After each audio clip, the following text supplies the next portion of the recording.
She was reincarnated in the body of Julian Eloy Floyan, the villain from the novel she read. Death seemed inevitable, but it was not here. Using memories from her past life, she intends to avoid her end. As soon as she expressed her desired goal of leading a magnificent and luxurious life, her father decided to make her the bride of the crown prince. This is absurd. She considered engagement only as a last resort. He scared her very much. This young man eliminated everyone from his path who dared to oppose him. But a few days later, the crown prince sent her a letter in which he assured that he would not kill her. Her father was pulling her somewhere from the large hall while sitting, and she shouted at the top of her voice that she did not do this. She didn't do anything bad at all, but for some reason no one believed her. Well, how can she explain to her father that she does not want to marry the crown prince at all? It might be profitable for the duke to marry her off to the emperor's son, but she hates this lunatic and will never become his wife. The princess suddenly fell without any signs of feeling. A young man raised a glass of wine and loudly announced that it was poisoned. The princess drank a poisoned drink. He picked up the emotionless girl and looked away with a furious look. He asked the poor woman standing next to him why she decided to poison the princess. Now she faces the death penalty. Julian's whole body shuddered. She definitely did not expect such a turn of events. Now all eyes in the hall were directed only at her, and everyone definitely despised her. Tears immediately appeared in the eyes. She turned to Mikhail and begged him to listen. She could not and was not going to kill the princess. She just wanted to drink, so Julian handed her a glass of wine. That's all. She didn't do anything else. But the guy didn't even want to listen to anything. He was furious and believed that the girl had acted so purely out of revenge. After all, he left her for the sake of the princess. He fell in love with the princess, and Julian did not forgive him for this. They started whispering around.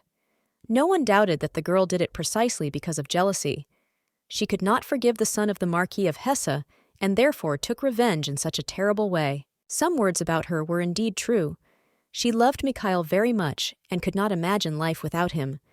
And then she began to hate the princess, who dared to lead her to a non-fiancé. But in no case did she wish her death.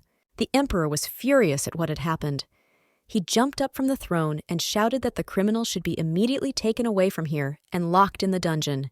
She just attempted to kill his daughter. She ran to her father and prayed for protection. After all, he definitely has to believe her, because she is his own daughter. He knows for sure that she could not do this. She could not even think about such a thing. But suddenly, Mikhail interrupted their conversation. He was short-tempered and simply told the duke that he himself would take his daughter to prison. No one should do this except him. After all, they wanted to poison the bride's ego. The emperor looked menacingly at the young man and doubted his honesty. Mikhail can use the situation to get inside the prison. Why should he believe him? Mikhail replied that then he would lock the girl in a shadowy room so that no one would doubt that he did not need the dungeon at all. The girl did not expect to hear such words. Why precisely the shadow room? Absolutely everyone was afraid of this place, because neither magic nor weapons worked here. Why precisely there? She did not deserve such a relationship. The shadow room was a place from which there was simply no way out. Only those accused of high treason were sent there. Does she also make it to this list? Julian thought that this was the end. If the father really forbade her in this room, it would mean only one thing, that he simply refused her. But how can he do that to her? A few minutes later, Julia was standing near the door to the scariest room in the world. The father really did nothing to save his daughter, but she did not expect the second one. The girl got used to this attitude since childhood. Even as a little girl, she understood that her father did not love her, and the little girl tried with all her might to earn his attention and at least the slightest praise. But this did not happen. Her father simply did not notice her, and when he noticed, his mood immediately disappeared and he became angry and irritable. At such moments, he always asked Julia not to disturb him. The girl tried to explain to her father that she misses him and comes to his office only because she wants to see him and receive at least a drop of love. But Julian heard the same thing every time in response. The father asked the little girl not to bother him for such a stupid reason. He is busy. He has a lot of work. Julian always dreamed that one day her father would knock on her room, come up, hug her, and ask for forgiveness. But even on the day of her debut, her father did not appear on the doorstep. Finding herself in a darkened room, the girl almost burst into tears, but decided not to give the man such pleasure. The father, in turn, handed her a knife wrapped in a handkerchief and hinted that it was necessary to make the right choice. Is it true that the man whom she loved with all his heart is now holding out a dagger to her and unashamedly hinting that she should take her own life? It will be better for everyone. The father decided not even to say goodbye. He did not hug her and did not say a word in farewell. He just turned around and left. Out of hopelessness, Juliana simply sat down on the floor and burst into tears. Suddenly, loud and fast steps were heard, and the guards of the dungeon began to shout that Miss Julian is not allowed. It is forbidden by the emperor. Judging by the voice, the girl understood that the crown prince himself was coming to her. She has heard about this man, so she does not expect anything good from their meeting. The crown prince was a terrible man. He could even kill people close to him against his will. But what does he need from Julian? Right. She forgot that only the emperor's family has the right and unique opportunity to leave the darkened room. But why did this terrible person need to enter here at all? The crown prince once again asked the guard to move away from the door. He, in turn, reminded that the emperor forbade anyone to approach the criminal's cell. And His Majesty, the crown prince, was no exception to the rules. But the guy was not one of the top 10. He assumed that the sight of blood would help the girl repent immediately. And you can arrange torture. Then they will know the truth immediately. Then the crown prince still decided to calm down the guard and promised that he would not kill the girl. At least not today. All he wants is to find out the truth. At one point, Julian decided that she would not tolerate absolutely any torture and mockery. It is better to accept death from the dagger that her father left her. Therefore, she pulled out a knife from the sheath and pointed it directly at her chest. Seeing and understanding what the girl was going to do now, the crown prince shouted loudly for her to stop. Suicide is the easiest way for a criminal. He simply cannot allow such a thing. But the girl had a second opinion. Absolutely everyone turned away from her and sent her to certain death. So why not speed up this process? No one needs her anyway. She didn't say another word. Her life came to a logical end. Since nothing can be changed, there is hardly any need to try. She simply left this world forever. She was reincarnated in the body of Julian Floyan, the villain from the novel she read. Death seemed to her an inevitable part, but not now. Now she intends to avoid her predestined end. The girl, as a reader of this novel, knew what was waiting for her at the end. She knew that she would be abandoned and killed by the main character.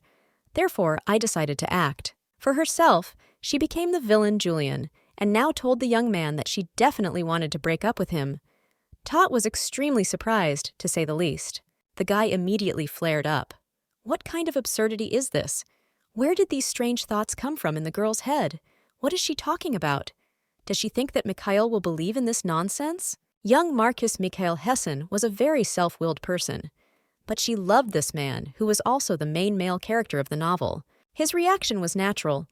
In the past, the girl was an ordinary college graduate looking for a good job. But once on her way to work, she was hit by a car. It happened unexpectedly and very quickly. The driver lost control and ran into her directly at the traffic light. The girl died instantly. Of all people, she was reborn into the villain Julian. No matter how strange it may sound, the girl remembered this only 2 years after her meeting with Marquis Mikhail. Before that, she thought they had a wonderful relationship. At that time, Mikhail became the only person in the entire white world who was not afraid to extend his hand to her. Hey, lonely girl who was not loved by her own father. She was so unhappy in her total loneliness that it did not take much effort for Mikhail to attract Julian's attention. It seemed that the girl fell in love with him in 1 second. After some time, the poor woman became simply obsessed with love for the young man. She simply did not let him breathe, followed him on his heels, and demanded his love. He made up for her lack of attention, but that's how it lasted until this moment. Today, she told Mikhail that she was ready to let him go. There is no point in continuing their relationship. They do not lead to anything. To save her life, she really needed to stay away from this guy, and it was necessary to act right now. Otherwise, the scenario will repeat itself again. The guy stood for several minutes in a complete stupor, but still did not believe that the girl was telling the truth. She can't do that. Uncle was dying of love for him just yesterday. Why did everything suddenly change? Julian said that she fell out of love. That's the whole answer.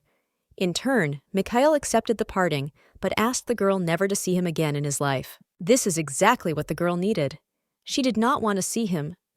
For the last time, she asked for forgiveness for her behavior and wished the young man great happiness. Mikhail himself did not understand why he was fueled by terrible anger.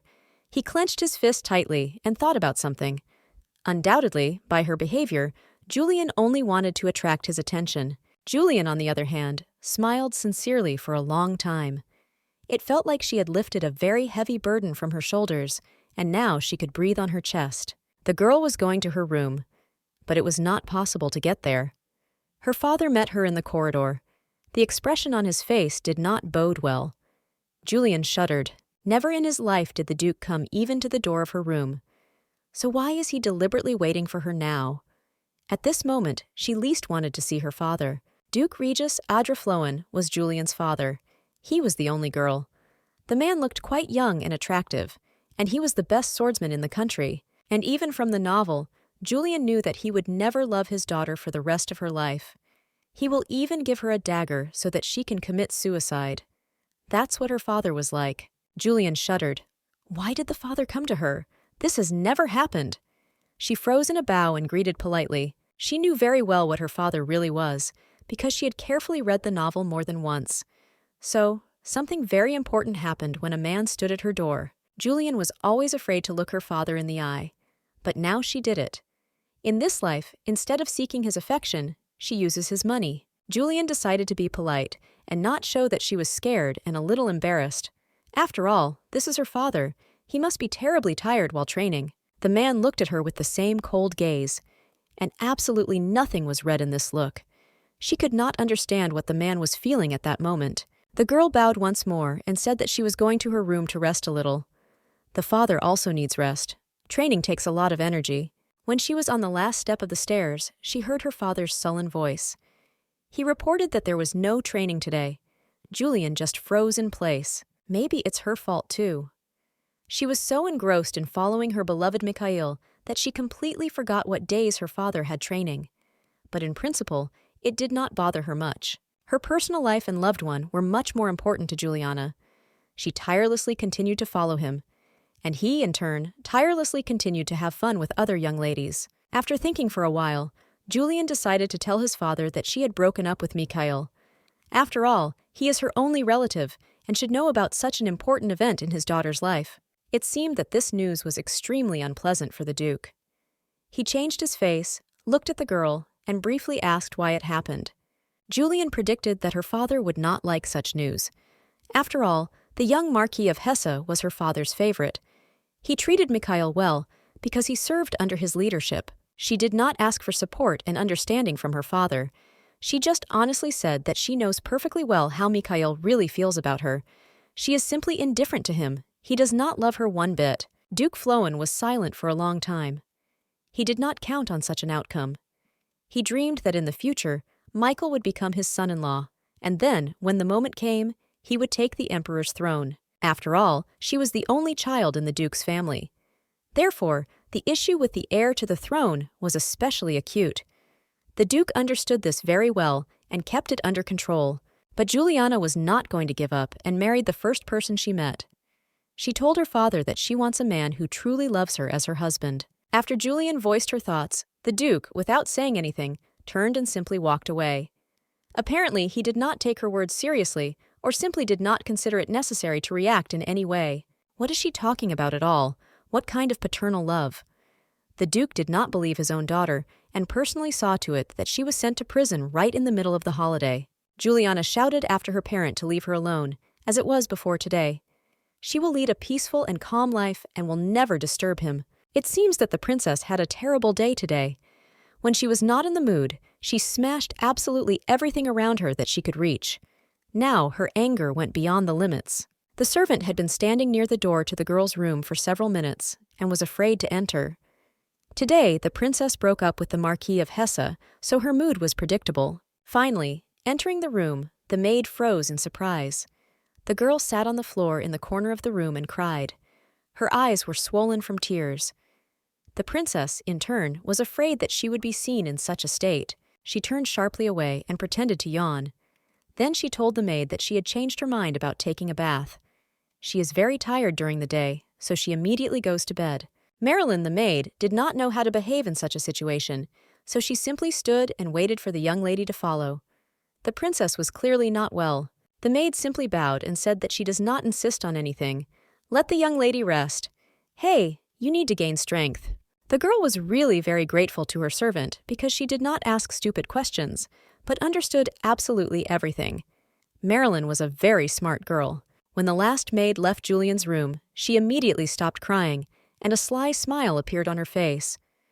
Do not bother the servant anymore. Finally, she is left alone. But poor Marilyn stood by the door and sobbed. I was so sorry for the young lady. Probably her heart is broken by her unrequited love for Mikhail. What a pity, girl. Suddenly, the Duke himself blocked the maid's way. He heard the muttering of the maid, and now in a terrible tone he asked the girl to tell what she had seen and heard in Milady's room. The sun woke up Julian with its pleasant rays. For the time being, it was quiet and comfortable in the palace. Not even the voices of the servants could be heard. The girl stretched out on the bed and smiled to herself. A wonderful day awaited her today. She has a lot of plans and things to do today. There was a soft knock on the door. A frightened Marilyn appeared on the doorstep. The maid said that Mr. Regis wanted to have breakfast with her. Julian did not expect such news at all. You will have to go down. Only a few times in her entire life, the girl shared a meal with her father. They usually ate separately, which suited both of them. But now, probably, something happened. There was deathly silence at the table. Julian didn't want to eat at all. She has completely lost her appetite. But the Duke looked at her, and the girl had to eat. Last evening, the maid Marilyn told the man that it seemed to her that the break with the young Marquis Hesse was a big shock for Julian. The man continued to be persistently silent. Julian understood that her father did not know how to start a conversation. Probably, she disappointed him with her act. But you can't do anything. It's her own decision. When Duke Regis received the title of Duke, he was appointed by the Emperor to be commander of the Central Army and protector of the crown. Everyone respected him, and even feared him a little. In the Empire, Ego was considered a national hero, and the Emperor himself never made important decisions without consulting the Duke. He considered himself to be his right hand, a national hero who brought victory in the war 20 years ago. Compared to her father, Julian was just a gray mouse. She did not understand why the higher society openly disliked her. No one was friends with her, or became friends with her. After a few more minutes of silence, the Duke carefully looked at his daughter and asked her a question. Ego was interested in Julian's ideal of a real man. All these strange questions were not for good. The girl directly felt it.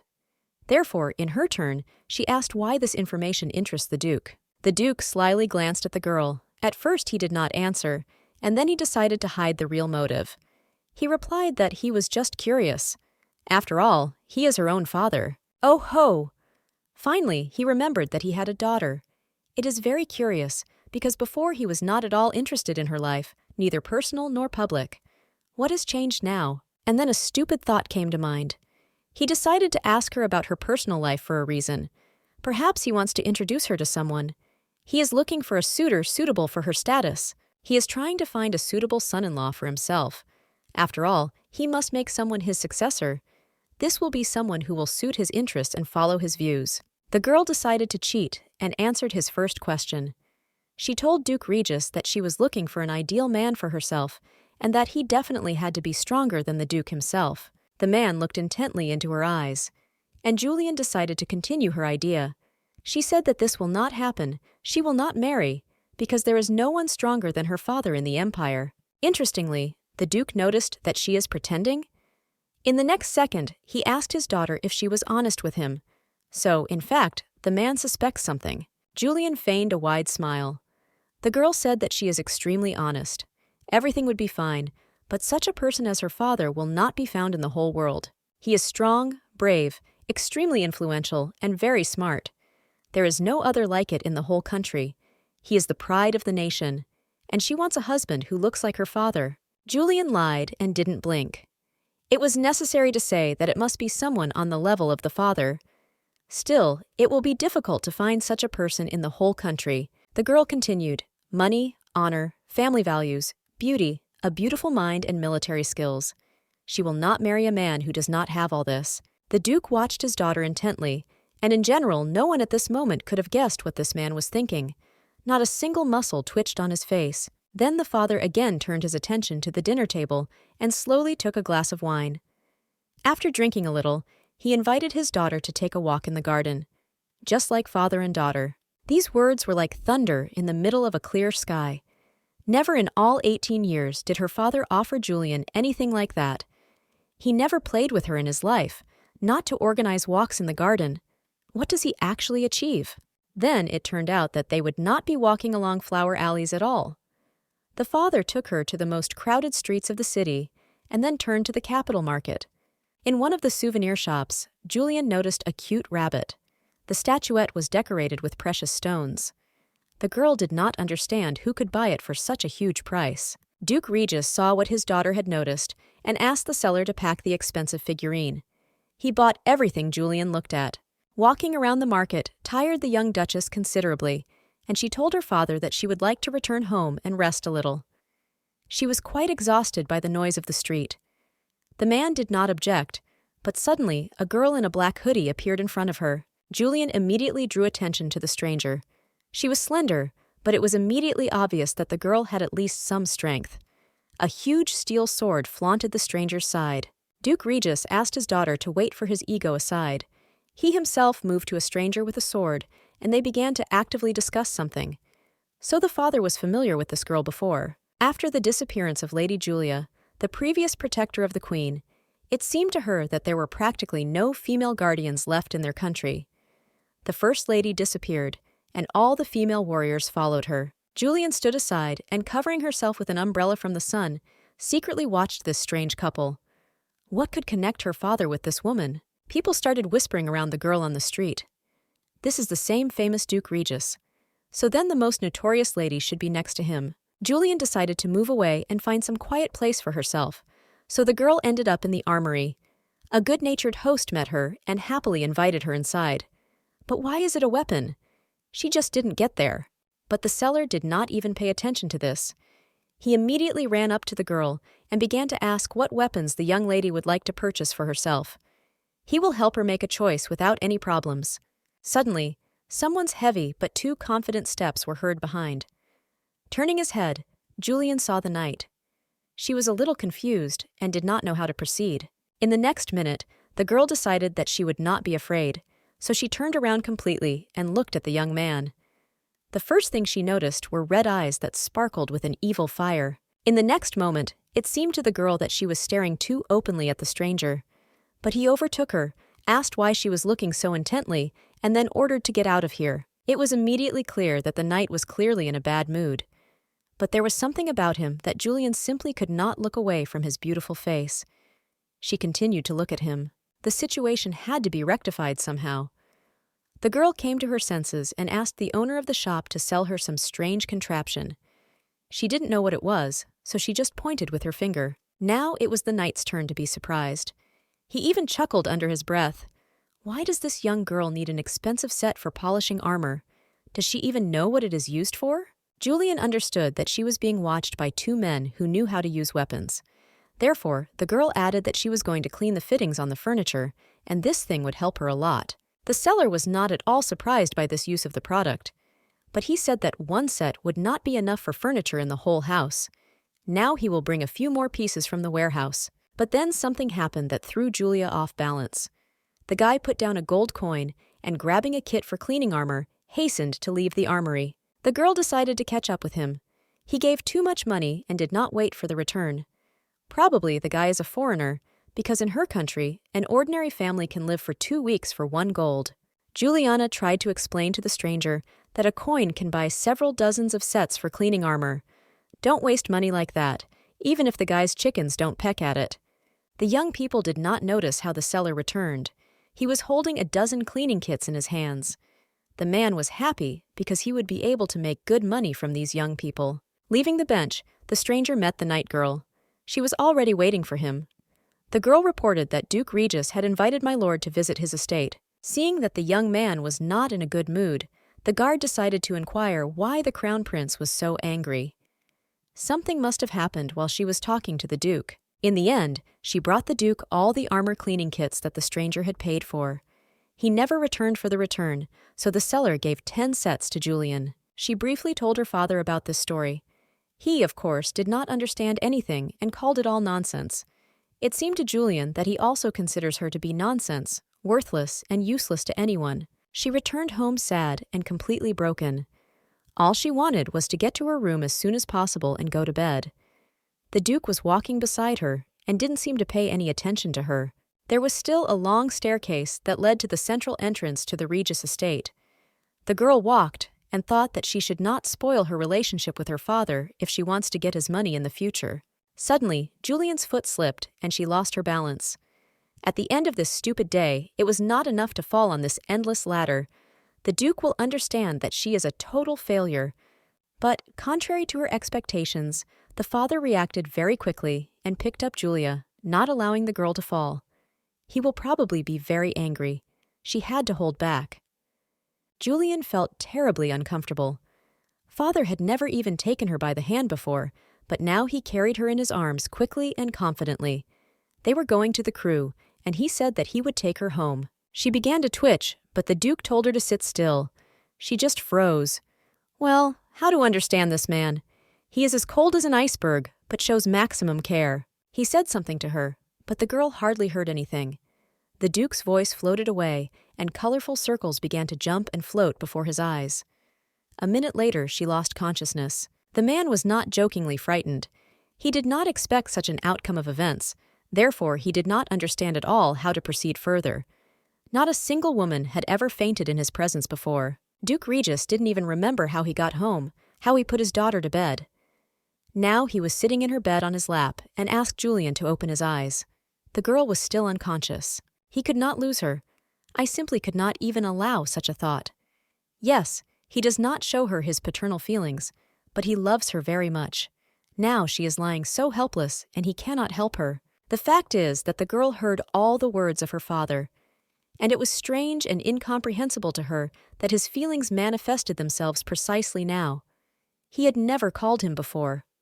Why does his voice sound like he's going to cry now? Suddenly she opened her eyes. How long Julian slept she could not tell. The sharp sunlight unpleasantly cut the eyes.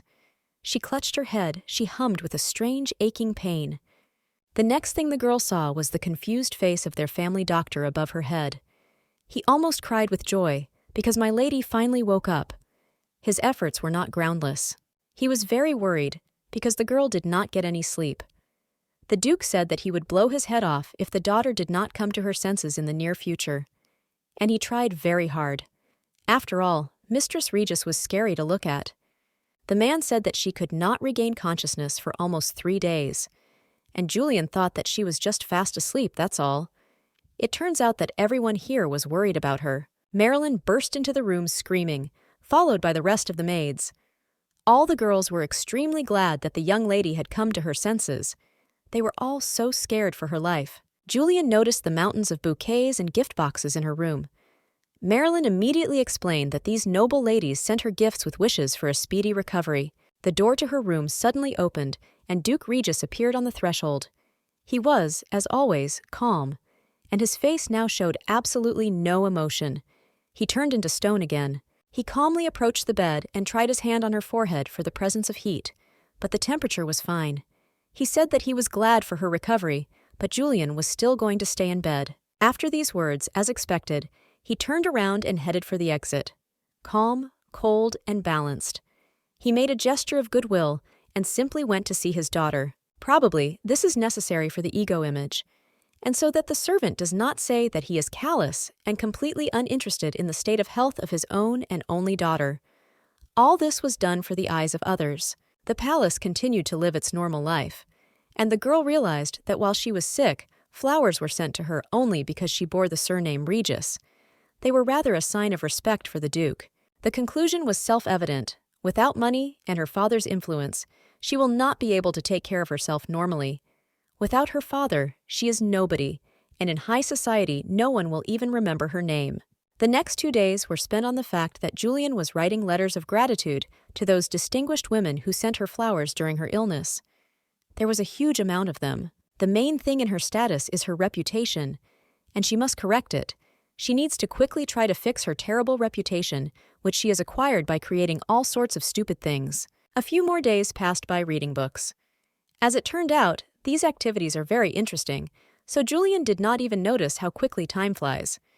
She decided that education is also very important for her reputation. Although her father was not going to leave her the duchy, she still had to inherit a certain amount of money. So she should learn to manage her money properly. She started preparing to become independent after some time. But for this, you need to make maximum efforts. She should be noticed and her mental abilities assessed. Before, she did not like to study.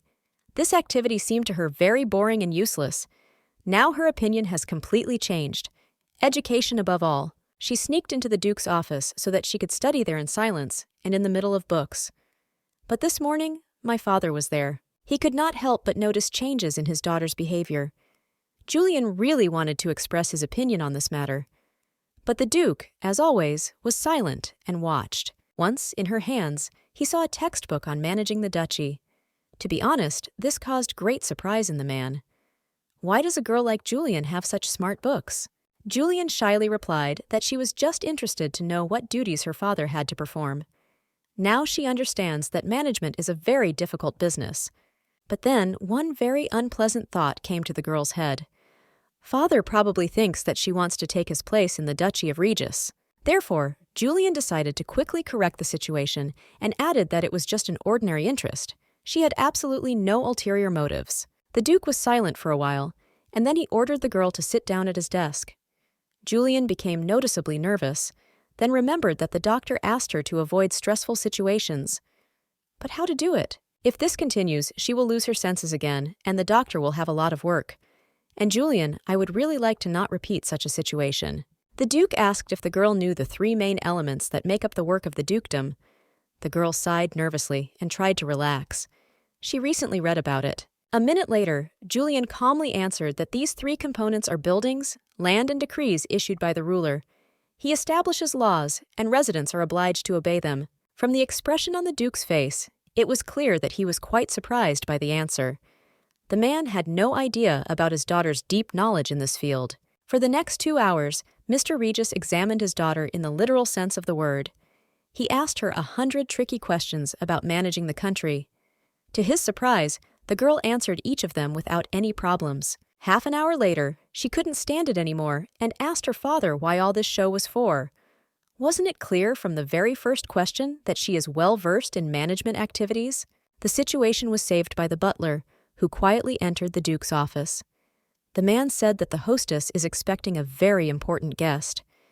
Julian breathed a sigh of relief. The girl even thought that the Duke smiled a little in one moment.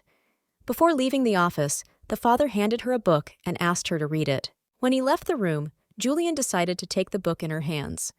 How big was her surprise when she saw that it was a textbook on tactics and strategy. A long, long time ago, there was a stupid knock on the street.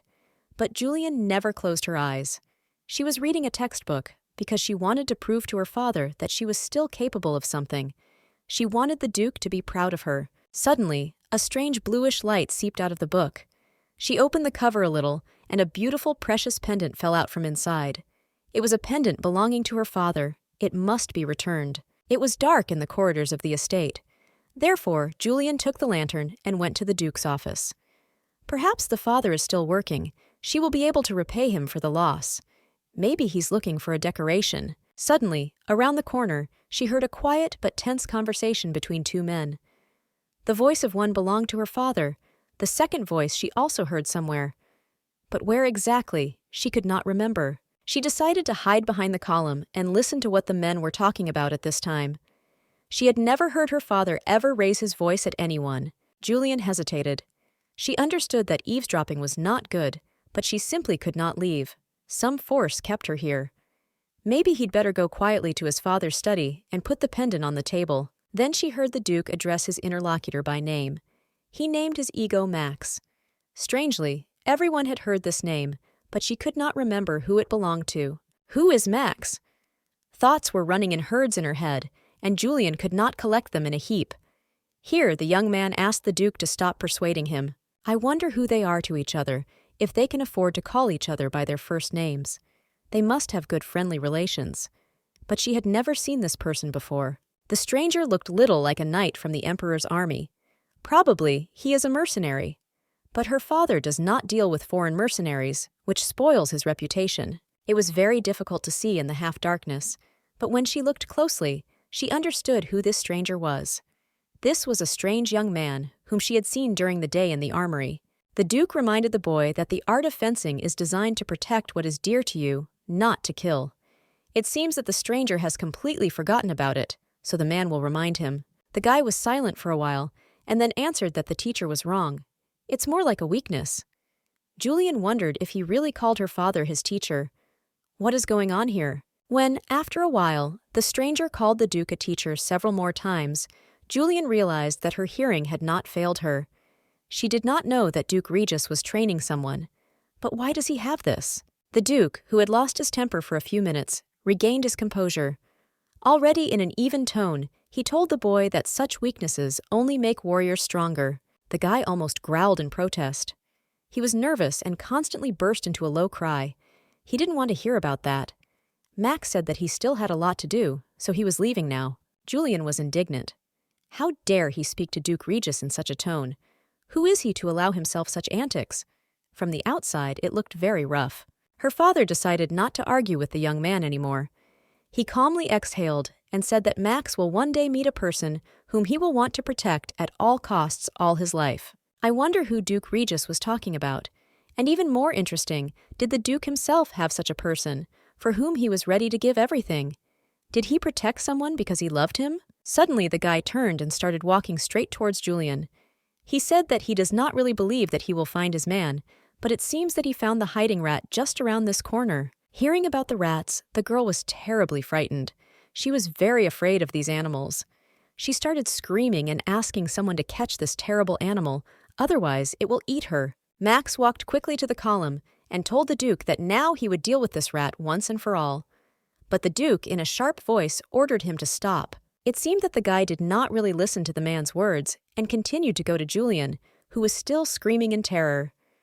The Duke repeated once more that Max should not dare to do anything. Finally, Julian came to her senses a little.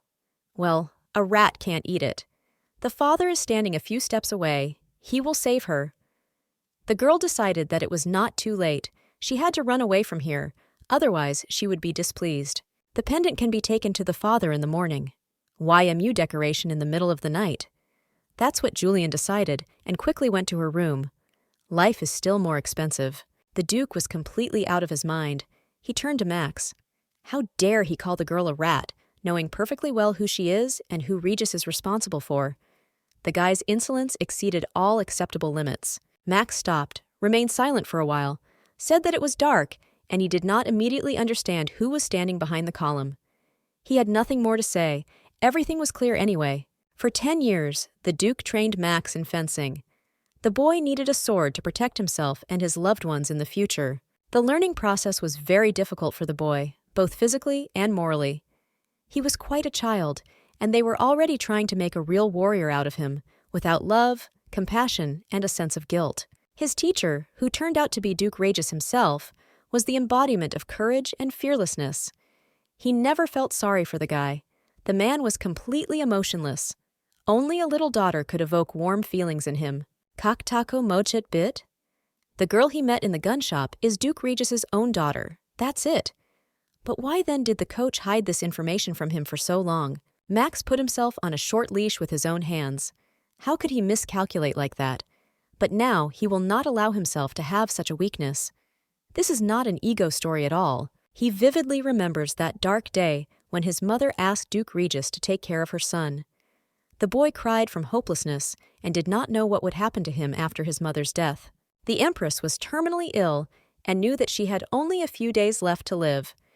Therefore, she decided to entrust her child to Duke Regis. He will be able to take care of little Max. The boy experienced the death of his mother terribly. He almost never smiled, and no one ever heard him laugh sincerely. He immediately fell out of favor with the Emperor. The funeral of the Empress was as modest as possible. That's what the Emperor wanted. He did not consider it necessary to arrange for his people to say goodbye to Max's mother. He was always afraid that his wife was loved more than him in the country. Maybe it was because the boy cried a lot when he was left alone, maybe because of his hatred for the emperor, but his eyes became a brighter red every day. The Duke raised this child as best he could. He did not give him tenderness and love. The man raised a real warrior from the boy. Max did not know that the Duke also had a difficult childhood.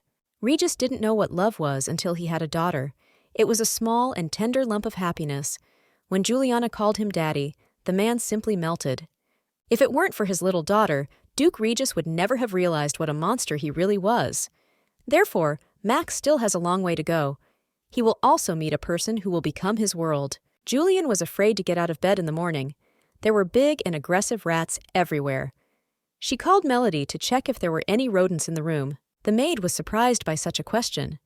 They recently invited a rat catcher to the estate, and the man said that he had destroyed absolutely all the rats. But this information for some reason did not please me. There could be nests left where rodents still live. These animals breed too quickly, so small rats can run around the house. The girl got everyone in the house, asking or ordering them to catch the rat. The butler could not stand it and came to complain to the Duke. The man explained that there are not even mice in the estate, not even rats. The Duke thought. He remembered that night and the dark corridor. Max called her a rat, and Julian probably didn't understand who he was talking about and thought that the house had rodents. It was necessary to diffuse this situation in some way. He asked the butler Derek where rats were usually found and how to catch them. He had an idea. The man also asked the butler how things were going with the list of suitors for Julian. Everything is important. Pedigree, intelligence, financial condition, beauty. The servant bowed his head and politely replied that he would give the list to the mistress by the end of the day. But there is another problem. Another letter came from Mikhail. At this news, the Duke immediately changed his face and became very angry. He was furious. What else does this impudent and unscrupulous man need from him and from his daughter? Gathering all his anger into a fist, the Duke asked Derek if he had read the letter. The man replied that he had read it. Mikhail demands an immediate response from the owner. As it turned out, Marquis Mikhail Hessen accused the girl of manipulating him and playing on his feelings. In addition, he is waiting for an apology from Julian. Ah, that's how. It will be necessary to teach this brat. Therefore, the Duke asked the butler to carefully monitor that not a single letter from Michael fell into Julian's hands. If the letters still come, they should simply be burned. In no case should Juliana know that Mikhail is writing to her, or that he is disturbing her in some other way. The next morning, the maids kept telling the young mistress about the rat that had fallen into the trap last night. There are no more rodents left in the estate. Finally, she was able to breathe out and calm down. Now she can calmly walk around the house.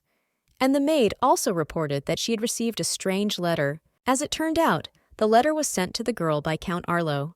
She had already forgotten that she had written to him. It turned out that he was very polite and did not hesitate to answer. Julian opened the envelope quickly. Inside was an invitation to the birthday of Count Arlo's younger sister. Rosa Maria Arlo celebrated her 17th birthday. A ball was held in honor of this. Julian was not on the best of terms with this girl. Rose was one of those who tried to offend, and she was also one of the best friends of the princess, Julian thought. The holiday should take place in 3 weeks. It is necessary to prepare well. She has no doubts that a lot of unpleasant surprises are waiting for her on the holiday. A few minutes later, 2 maids were already standing next to the girl. Julian ordered them to bring her flowers from the garden and also colorful bows and many ribbons. The girl still didn't fully understand how it would work, but she definitely has to prepare for the birthday of the young countess on her own. Fortunately, there was plenty of time. A few hours later, the reply letter for Countess Arlo was ready. Julian decorated it with delicate lavender flowers and the same ribbons to match the flowers. The girl said in a letter that she would be happy to come to the holiday and was very grateful for the invitation. She hopes that her presence will not be unwanted. Rosa, who received the letter, was astounded as possible. She did not think that Duchess Julian would respond to her invitation and even decorate the envelope with flowers and ribbons. That was very nice of Regis, and Rose couldn't calm down. Even the fact that she simply answered the letter is a huge surprise, not to mention that the girl accepted the invitation. In fact, the quiet Rose always admired the young Duchess Julian. She envied her beauty, ability to hold her own in public and sharp mind. Such was more than one Rose. Wherever the daughter of Duke Regis appeared, She caused universal admiration. The girl knew how to dress beautifully and draw attention to herself. They envied absolutely everything. It was not difficult for Julia to get Baron Mikhail as a knight. All the knights dreamed of at least talking or dancing with the young duchess. In the past, Julianne had ignored Arlo's offer of friendship many times. But now, with a letter from the duchess in her hands, the countess decided that she would forgive both of them. She was so happy that she immediately decided to write a reply for Julian. And after a while, a beautiful envelope was lying on the table, decorated with ribbons, flowers, and simple drawings. Julian did not even expect that Rose would answer her, and even so quickly. It turns out that the girl can do it quite simply. In her letter, the girl said that she was very happy to receive a letter from Julian.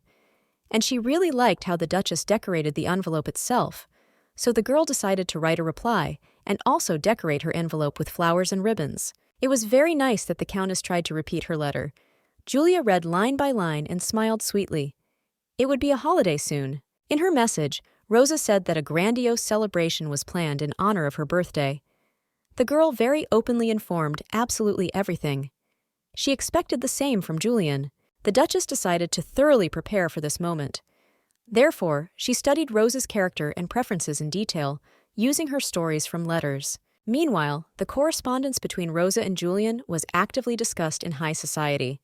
Ladies of society said that, judging by the texts, the daughter of Duke Regis had grown up considerably. One of the baroness suggested that people like Julian cannot change. Has everyone forgotten what the young duchess used to do? Rose, on the contrary, defended her new friend.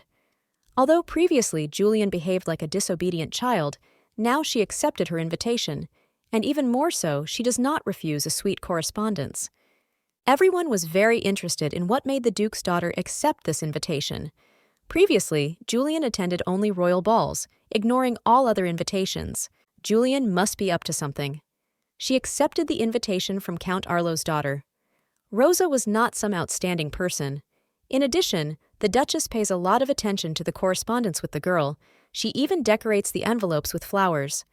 Baron Mikhail also received an invitation from Count Arlo. At first, the guy didn't even think of showing himself there. But hearing that Duchess Regis had accepted the invitation, he changed his decision. Mikhail entered the hall of his estate and gave the coat to the butler. At the same time, he asked the man to tell Count Arlo that he accepts the invitation and will come to the ball. The butler noticed that the young master looked a little nervous. He asked what the matter was.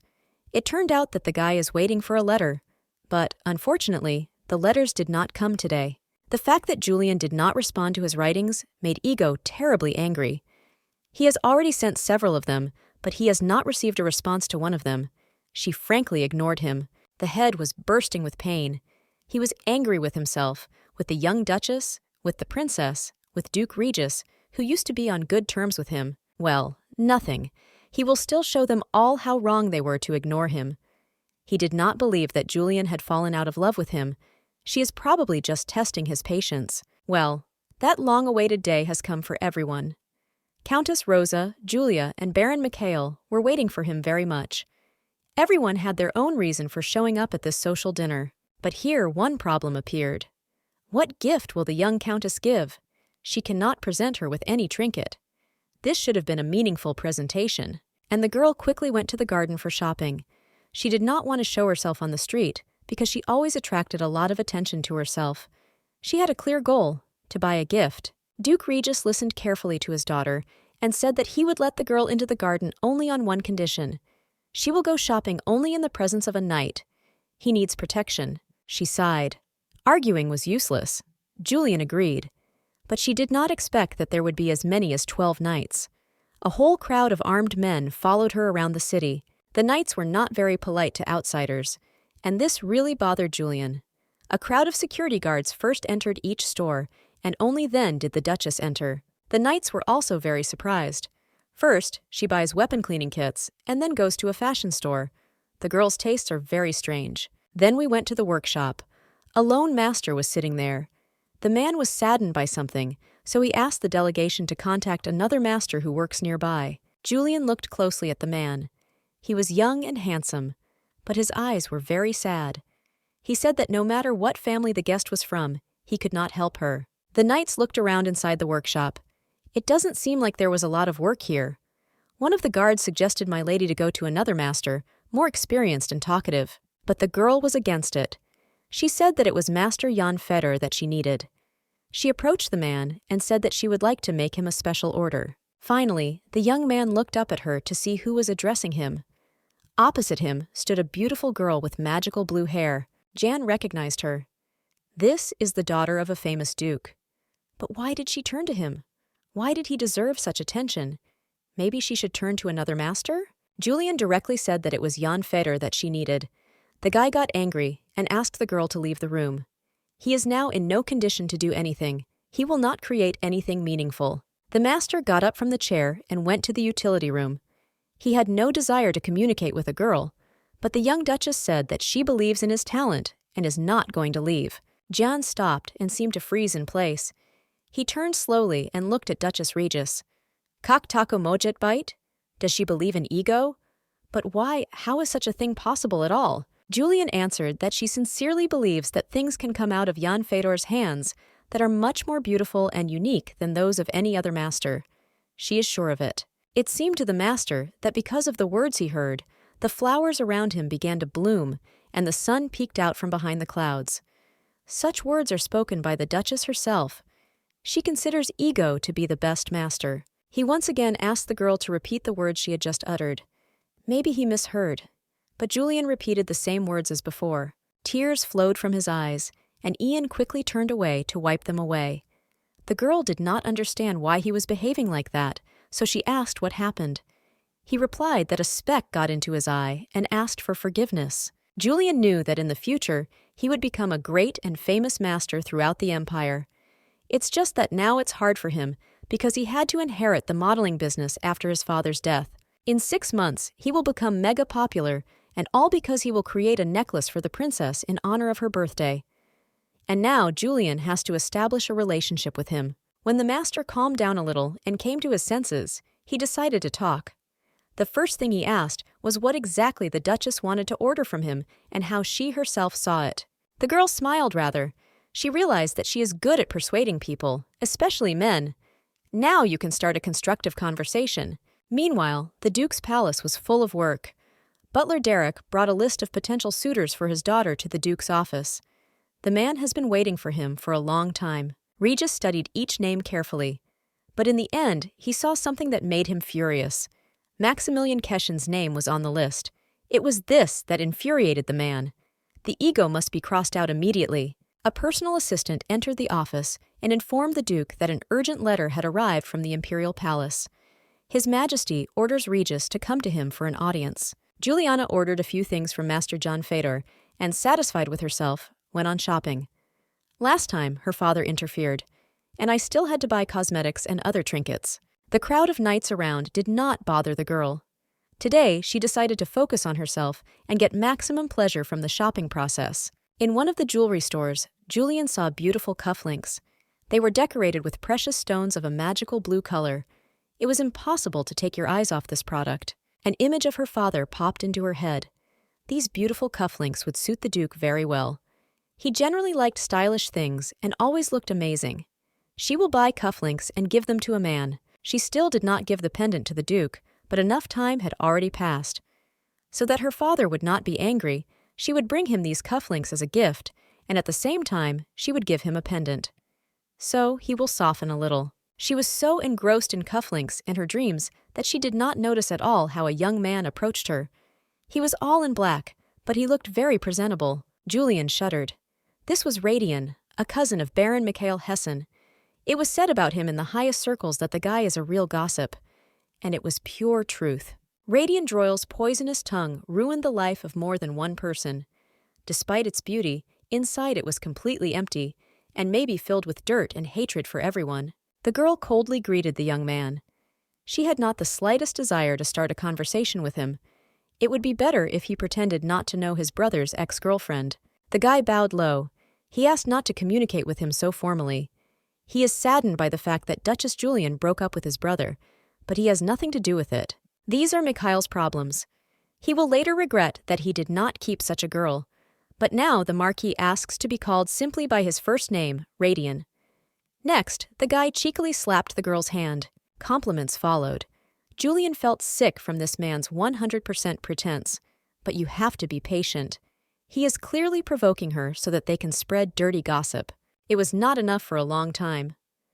A minute later, Julian sharply removed her hand from the guy's hands and coldly replied that she still had a lot of business in the city, so there was simply no time for chatting. Duke Regis knew that the emperor did not like to wait long, so he hurried to the palace immediately after receiving the letter. And after a while, he was already standing in His Majesty's office. It was clear that the emperor was not in good spirits. He was silent for a long time and looked at those present with a strange look. Then he said that there was a rat in the palace. What could this mean? His Majesty said that he would lose sleep and patience if nothing changed. Therefore, he wants the person whom he completely trusts to catch this rat as soon as possible. Regis bowed once more. He did not understand that he had to answer to the emperor. He cannot refuse the emperor because he is his friend and assistant. The ruler wants him to find the person behind the murder. But there is only one nuance. This rat committed suicide and left no traces at all, so the Duke must stay in the palace and start an investigation from the inside. Regis could not resist the emperor's orders. He bowed once more and said that he would definitely stay in the palace for a few days.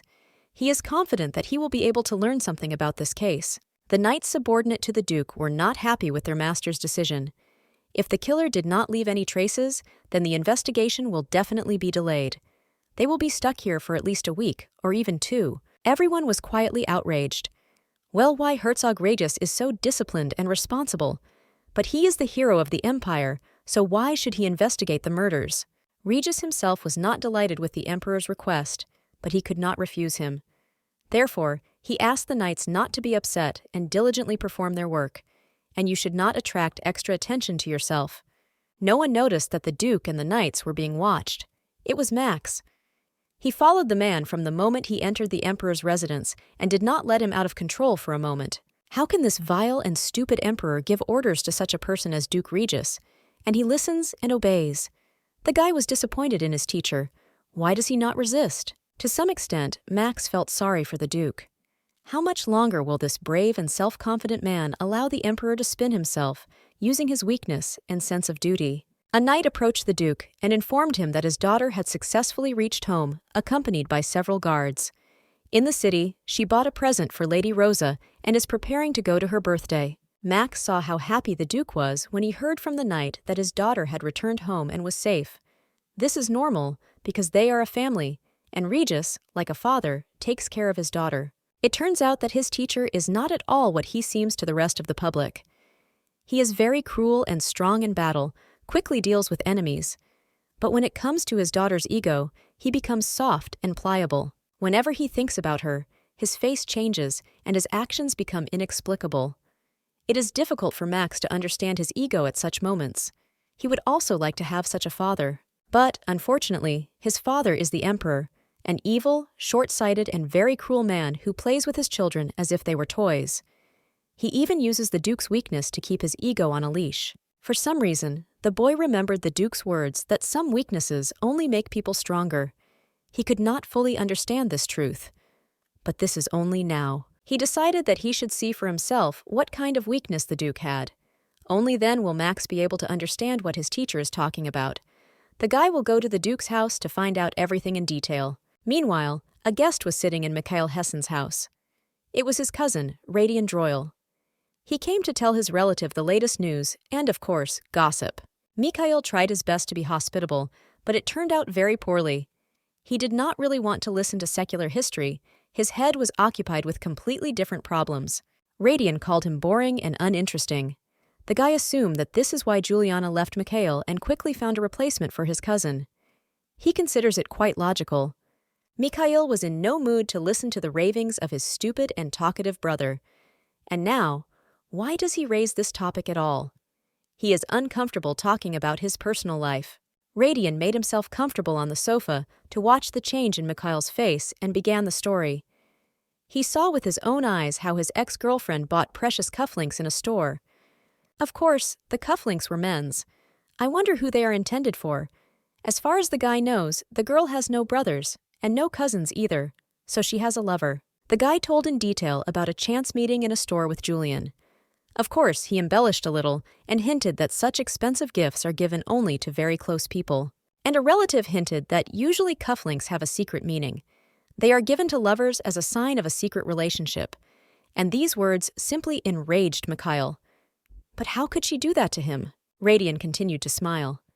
Isn't that beautiful? This is very good news. Mikhail was so worried that in this way, Julian only wants to attract his attention and irritate him. The cousin wanted to ask for more tea, but Mikhail turned away and coldly asked him to leave the house. He has already said enough, so he can leave. He himself will deal with his past. Radian fulfilled his second mission. Now he can go quietly. He perfectly understood that he had brought a cousin out of himself. Therefore, the guy politely said goodbye and asked for forgiveness for the unexpected visit. Mikhail could not come to his senses. Why did the brother's words catch the ego so much? He kept playing pictures in his head of Julian, giving cufflinks to his new lover. How mean she is. After all, not long ago, she so sincerely swore her love to Marquise Mikhail. And now she does not hesitate to buy gifts for another man in front of witnesses. I wonder who he is. The poor butler could not understand what had happened to his master. After the visit of the Marquis Radian, he became not himself, scattered everything in the office, shouts at the servants, and does not want to see anyone. At that moment, Julian was sitting in her room and looking out the window. It was sad. The father is delayed again, and she cannot give him the cufflinks. They sparkle so beautifully in the moonlight. Marilyn, the maid, quietly entered the room and delicately informed that Duke Regis had left to conduct the training of the knights and asked to convey that he would be absent from home for several days. Well, that's all. She won't be able to give cufflinks and return the pendant to her father again. But why didn't he tell her personally that he was leaving? He generally remembers that he has a daughter, and the main thing is that she lives with him in the same house. Julian slept peacefully in her bed and did not even suspect that someone was standing by her bed and watching her closely. In a dream, she seemed even cuter. The girl is completely defenseless. Max still didn't understand why Duke Regis was so fixated on this girl. She is no different from other rich girls. Is she just very beautiful? And the color of her hair is magical. And this girl, a defenseless and weak creature, the Duke calls a special person in his life. How is such a thing possible at all? The guy did not notice that he had been looking at Julian for half an hour, but here the unexpected happened. The girl suddenly opened her eyes and said that she didn't know who he was, but the guy definitely got the address wrong. This is the residence of Duke Radis Floyan. It dawned on Max that she hadn't slept at all. The night guest froze in surprise. He didn't quite understand why this girl was behaving so strangely. According to the classics of the genre, she should have been terribly frightened, screamed in terror, and called for help. The guy replied that he didn't make a mistake with the address at all. He came where he needed to be. Julian answered that then it's time for him to get out of here. Otherwise, it will be too late, and he may regret it very much. Julian looked straight into the boy's eyes and smiled sadly. She understood what he was thinking about now, so she explained that she was not afraid of anyone. The fact is that she will die in just an hour. Next, the girl calmly took out matches and lit a fire. This surprised Max even more and angered him at the same time. She is weak, but very daring and self-confident. Such different qualities in one person. Finally, she turned to him completely and began to examine unceremoniously. Then she said out loud that she had seen the guy before. This is her father's student, but she still does not know why he appeared here. Finally, it came to Max where he had seen this fearless girl. This is the sales assistant from the gun shop where he bought a set for polishing weapons yesterday. But what does she do in the Duke's house? Of course, Julian was scared. How is it possible not to be frightened when you see a strange man near you, and even at night? Of course, she thought it was a killer. The first thing that came to mind was that this is a person from her past. She used to be that bitch and ruined many people's lives. Maybe now someone has come to get even with her for past grievances. Well, somehow it's not dramatic at all. She cannot die now at the hands of some loser whom she offended in the past, or did not honor with her attention. She should die much later, only after she dares to poison the princess on her birthday. Now it's just some stupid coincidence. After such conclusions, Julian decided to open her eyes and deal with the stranger. We need to find out who he is and what he needs in her bedroom. To her great happiness, the night guest turned out to be a handsome and self-confident student of her father. and now he stands confused and does not know how to behave further. In the armory, this guy behaved very peculiarly. Even now, he is not distinguished by a particular culture of behavior. The guy is still rude and not very polite. His father raised him badly. This nocturnal adventure was started by a frankly angry girl. Actually, the guy could at least apologize for scaring her. If he had not been a student of her father, then she would have behaved in a completely different way. Suddenly, there was a soft knock on the door. Julian did not have time to give permission to enter when the door opened and Melody appeared on the threshold. The maid asked if everything was all right with the young mistress. Well, Julian also did not have time to answer. Max abruptly grabbed the sword and put it to the girl's throat. She did not even understand how it turned out. A minute of intense silence followed. The girl realized that jokes are bad now. The guy wants her to tell the maid that everything is fine with her. Therefore, Julian shouted to Melody that she simply could not fall asleep and decided to read a little. Already a minute later, the girl in a calm and even tone asked Max to put away the sword. She did everything he asked.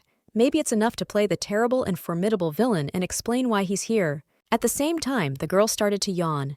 And this made Max terribly angry. She should be afraid. A stranger entered her room at night, even with a sword, and she is so calm that she even started yawning. Julian realized that from the outside, this picture looked at least strange. Therefore, I decided to explain. He woke her up so she yawns, and this means that she would like to go back to bed. Then the girl asked if the stranger would just take it and go back to his home, so both of them will have the opportunity to sleep a few more hours. She was very tired yesterday. The guy fell silent for a bit and calmly said that he was not at home. Julian thought so. He does not look like a decent family man. So her guesses were correct. He is a mercenary. Where do mercenaries usually stay? Probably in some taverns or remote hotels. And then they wander like this in the neighborhood of rich houses in search of good profit. And maybe some trouble really happened to this guy. Suddenly he's just homeless? But if so, then he could not give a whole gold for an ordinary trinket in a gun shop. There was another option that the guy was a knight who was simply kicked out of the house, and he came to Duke Regis to ask for help. But why then did he appear at night, when everyone was sleeping? Julian suddenly remembered that the guy was already at their estate, and the meeting of her father and this strange warrior also happened at night. They tried to be unnoticed and spoke very quietly, but if he knows the Duke well, then surely he should have known that now her father is far from home and training knights. What should she do in such a situation? She was silent and thought. Julian asked if the boy had somewhere to go. If he is not local, he can stay at their estate and spend the night. She did not fully understand why she offered such a thing to a strange stranger. It was clear that Max was slightly embarrassed by the girl's proposal. He did not expect to hear this. She also thought that during her father's absence, she should make decisions herself and take care of the guests. Without waiting for the guy's answer, Julian ran to the wardrobe and immediately took out a set of bed linen from there. Max didn't even have time to realize what she was going to do. Then the girl said that there is no point in thanking her. Her father would probably do the same, and now she is still going to sleep a little more. Max can choose any room in the house. Most of all, the guy was surprised by the fact that the Duke's daughter was absolutely not afraid of him. She actually went to bed, and after a few minutes she was quietly snoring, probably having beautiful dreams. Now he found himself in a difficult situation. The guy stood and really did not know what he would do now. Take a blanket and go look for a free sofa in the house? He is a knight, cold-blooded and fearless. He stood a little longer over the girl's bed to make sure that the girl was really sleeping. But why was she not afraid of him? This has never happened before. With his appearance, he instilled fear even in formidable men. Most people immediately ask for mercy, try to escape, but not her. Julian was completely different, and her look was bold and open. There was something about her that attracted and forced her to stay. Her calmness and self-confidence were simply mesmerizing. The girl did not even think about the fact that he could simply kill her while she was sleeping. But on the other hand, it can be simple frivolity. His memory returned to the boy, and he remembered why he had come here in the middle of the night. She is a hindrance to the Duke. She is his vulnerable place. If she doesn't, then Regis will get rid of the Emperor's leash. Only in this case can he count on the fact that the Duke will no longer be fixated on anything or anyone. That's the only way Regis will help him overthrow this vile Emperor. He sat and looked at the sleeping girl for so long that he himself fell asleep. But Max came to his senses in time. He is a knight, and such people should not succumb to ordinary human desires. The ability to stay awake all night and at the same time fight well is a basic skill of any knight. Even during a break, vigilance cannot be weakened. He cannot afford to fall asleep here.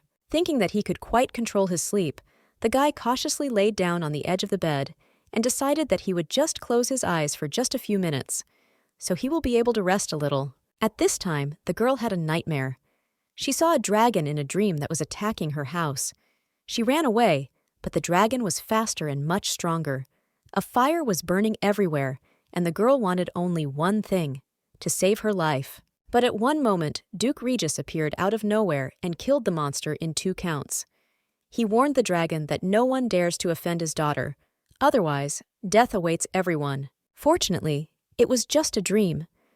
Julian opened her eyes and finally realized that she was in her warm bed. There are no dragons around, nor is her father around, but the standing girl turned her head as she shuddered in surprise. On the second half of the bed, her last night's guest slept soundly. It seems that his sleep was calm and deep. What a joke! Why is this guy sleeping in her bed? She seems to have explained everything very clearly to him yesterday, that it is possible to go and look for a room for yourself. Fortunately, there are a lot of them in the house. He was sleeping so peacefully and breathing evenly in his sleep that Juliana looked a little closer. Then she caught herself thinking that she didn't want to wake him up at all. He must have had a hard day yesterday. In the middle of the night, he seemed very rude to her, a little impudent and cold. But now the guy seemed so cute and completely harmless. Julian managed to get a good look at the ego. She thought about what would happen if someone saw that an unfamiliar man was sleeping in her bed. Besides, at the time when her father is not in the estate, and Julian decided to wake up the ego. But as soon as she carefully touched his hair, the guy quickly jumped up. In the next second, Julian was pressed against the wall by a strong hand. Now she was really scared for her life. She thought that humor would be the best defense now. Therefore, the girl decided to calm down and asked if her guest slept well on her bed. In general, she has an uncomfortable mattress. The guy froze in horror for a second. That can't be. He could not even sleep, even in the bed of his teacher's daughter. And how does it look from the outside? Probably terribly stupid. This behavior frankly infuriated Julian. But how can he behave like that? She sheltered him, even offered him a clean bed, did not call the security, but allowed him to stay in the house. Is he now trying to kill her? In the next moment, the unimaginable happened. The girl fell on the bed and started laughing hysterically. And Max did not understand at all what she was laughing at. It frankly pissed me off. Julian simply remembered her black cat from her childhood. Max was as similar to this fluff as possible. Just as arrogant, self-confident, he slept in her bed. And now everything happened again. Flashback from the past. There's a man sitting in her room whom she did not invite at all. He's not just sitting, he's sitting on her personal bed. He even slept on it. Julian wasn't even going to be afraid. She laughed sincerely and very loudly. Max had no idea how to proceed. He got angry, but he couldn't do anything. And maybe he didn't want to. The voice of the maid outside the door brought him out of his stupor. Melody heard the noise and laughter of her mistress, so she decided to find out if everything was fine with the young duchess. Julian stopped laughing instantly. It was necessary to immediately pull myself together and stop laughing so loudly. How will she explain this situation to the maid if she still decides to enter Julian's room? She cannot let her guest through the door, so the servant will see him. Jumping out of the window is too high, even though he is very trained. You just need to hide your ego in the room. In the next second, the girl took the boy's hand and dragged him to the closet. Then she told Max to climb inside and sit there quietly. He does not want anyone to know that he spent the night here. He had never found himself in such a stupid situation. Well, how is it possible to fall asleep in this abnormal bed? He came here with a completely different goal: to get rid of the obstacle that was Julian. Max wanted to shout, say some rude words to the girl. But then she simply closed his mouth with her hand and asked him to be silent. Maids should not hear a man's voice in her bedroom. Melody had already been standing at her mistress's door for a long time, and she did not understand at all why Julian did not allow her to enter. Maybe something happened there. She definitely heard a strange voice. Meanwhile, The young Duchess tried to explain to her uninvited guest that it was necessary to keep quiet. Neither he nor she needs extra gossip about their nocturnal secret meetings. The girl slowly released her hand and moved it to her chest, where her heart was beating furiously. He nodded in agreement. This girl is not so stupid. Indeed, they do not need extra conversations. The girl closed the door of the wardrobe exactly at the moment when Melody entered the room. Julian smiled and tried to look natural. The maid should not guess anything. Meanwhile, the guy quietly sat in the closet and tried not to breathe. This whole ego situation is out of whack. How could he end up in such a stupid situation? If someone finds out about this, they will simply laugh at him. Melody seemed very excited. She was worried about her mistress. The girl asked, "Is everything okay?" because the Duchess never locked the door at night. But she smiled and said that she locked it by accident. Melody laughed. Indeed, their estate is well guarded. Therefore, even if someone wanted to get into the house, he would not be able to do it. Ego would definitely be seen. Indeed, the home of the Duke of Regis. No one will dare to climb here. Even the most experienced thief is afraid of the guards of this estate. But it turned out that Max was not afraid of either the guards or the Duke himself. Melody thought that her mistress was so nervous because of her father's absence. Maybe she is bored, or maybe she is really afraid that robbers will break into the house. It is necessary to calm her down. The maid was a very good girl and truly loved her mistress. Therefore, she calmed down the young lady as best she could. You just need to do some distracting things, then you will calm down. Max heard how the maid suggested her mistress a walk in the garden.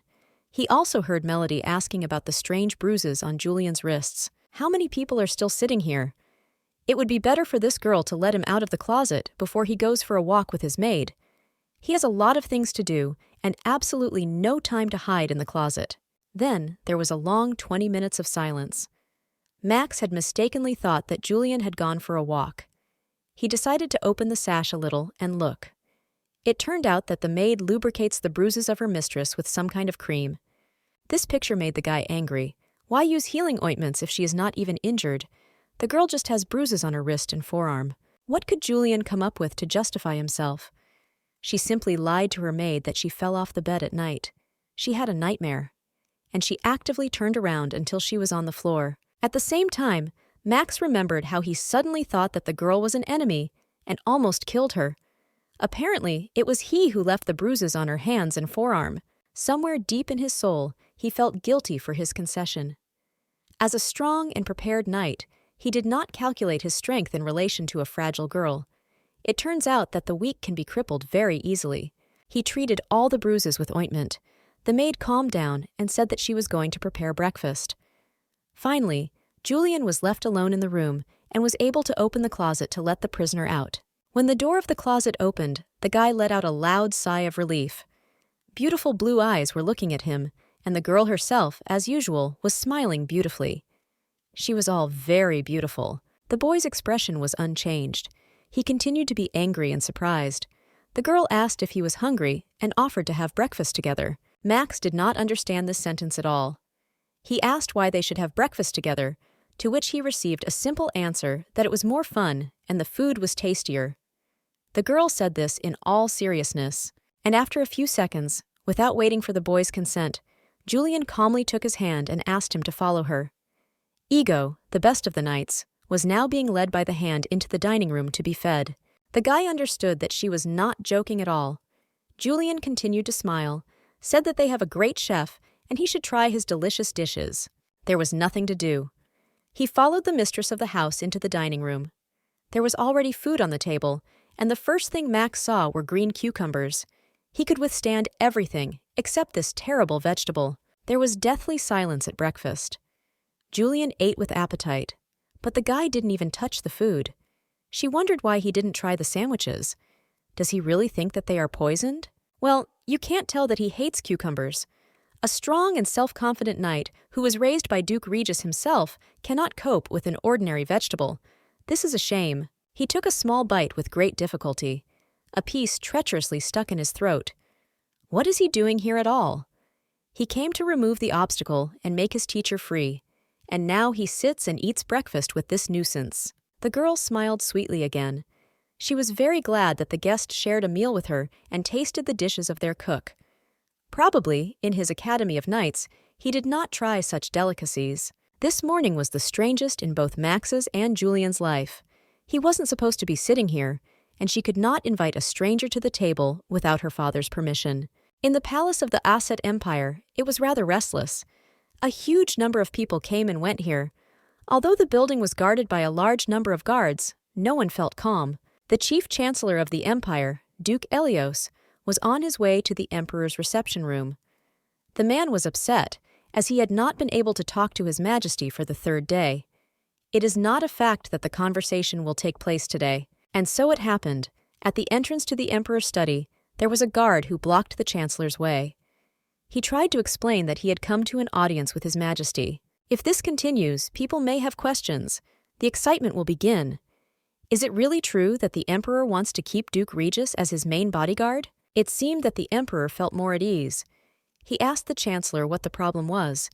There is no dog more loyal than Duke Regis. 20 years ago, the Asset Empire waged a bloody war with the neighboring kingdom of Teria.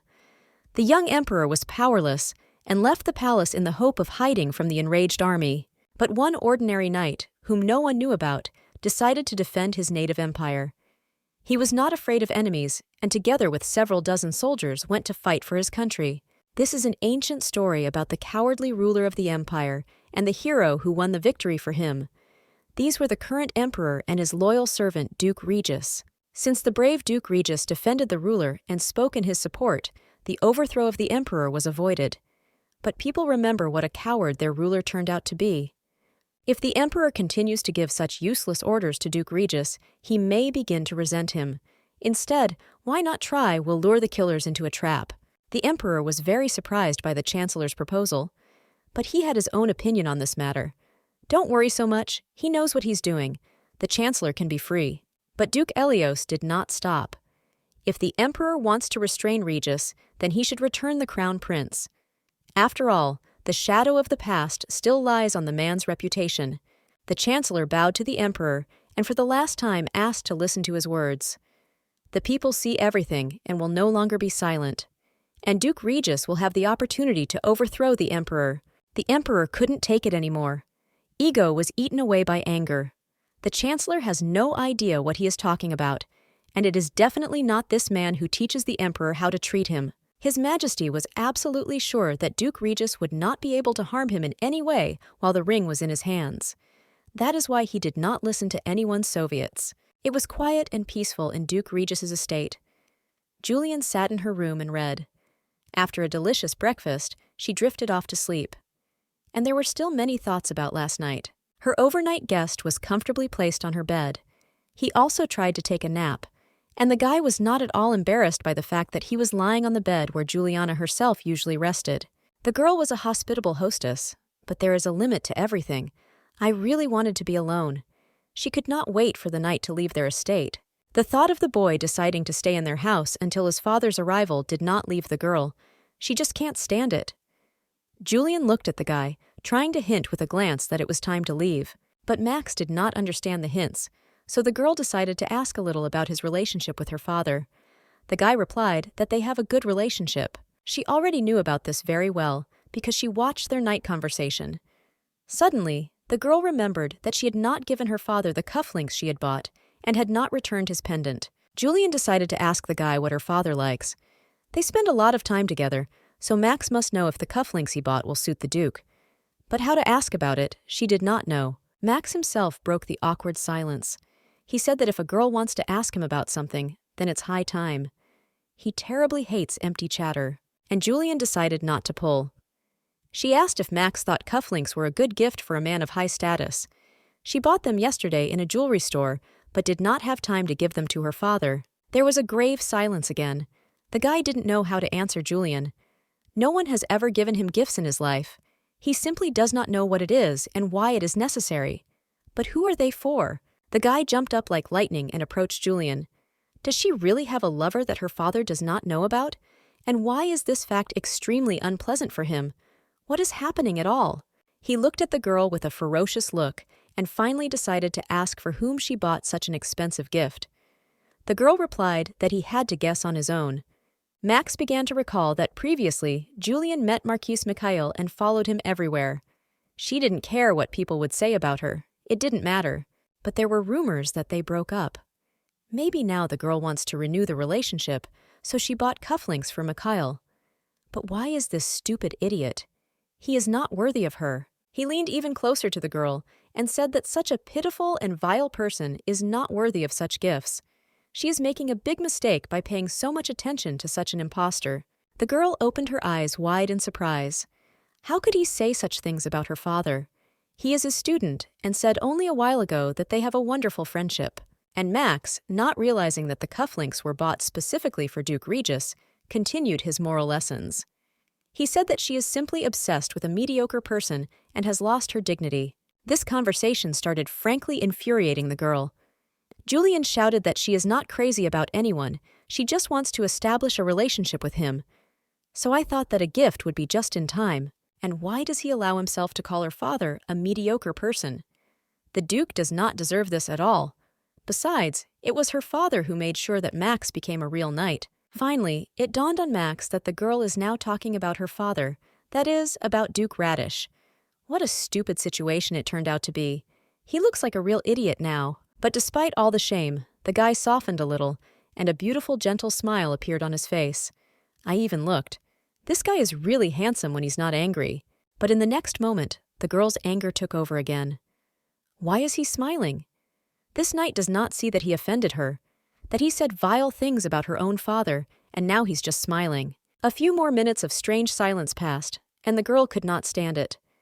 She asked if Max could stop smiling stupidly and finally say something in his defense. The guy finally came out of his stupor and asked Julian to show him the cufflinks she had prepared for Duke Regis. The girl handed the EMU a gift box. Max looked at the jewelry for a long time and then concluded that this gift is absolutely useless.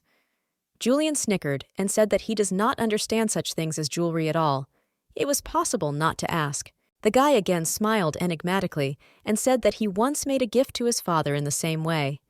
Recently, he seemed to be bored, so the guy helped the man find the strength to live for the next couple of years. The girl was interested in this story. She listened attentively and then asked what such a valuable guy gave his father, but he said that it was a secret. Then Max looked carefully at Julian and said that it was not important at all what kind of gift she would give her father.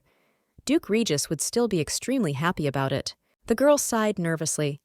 The guy does not know the situation at all and does not understand that her relationship with her father is too strained.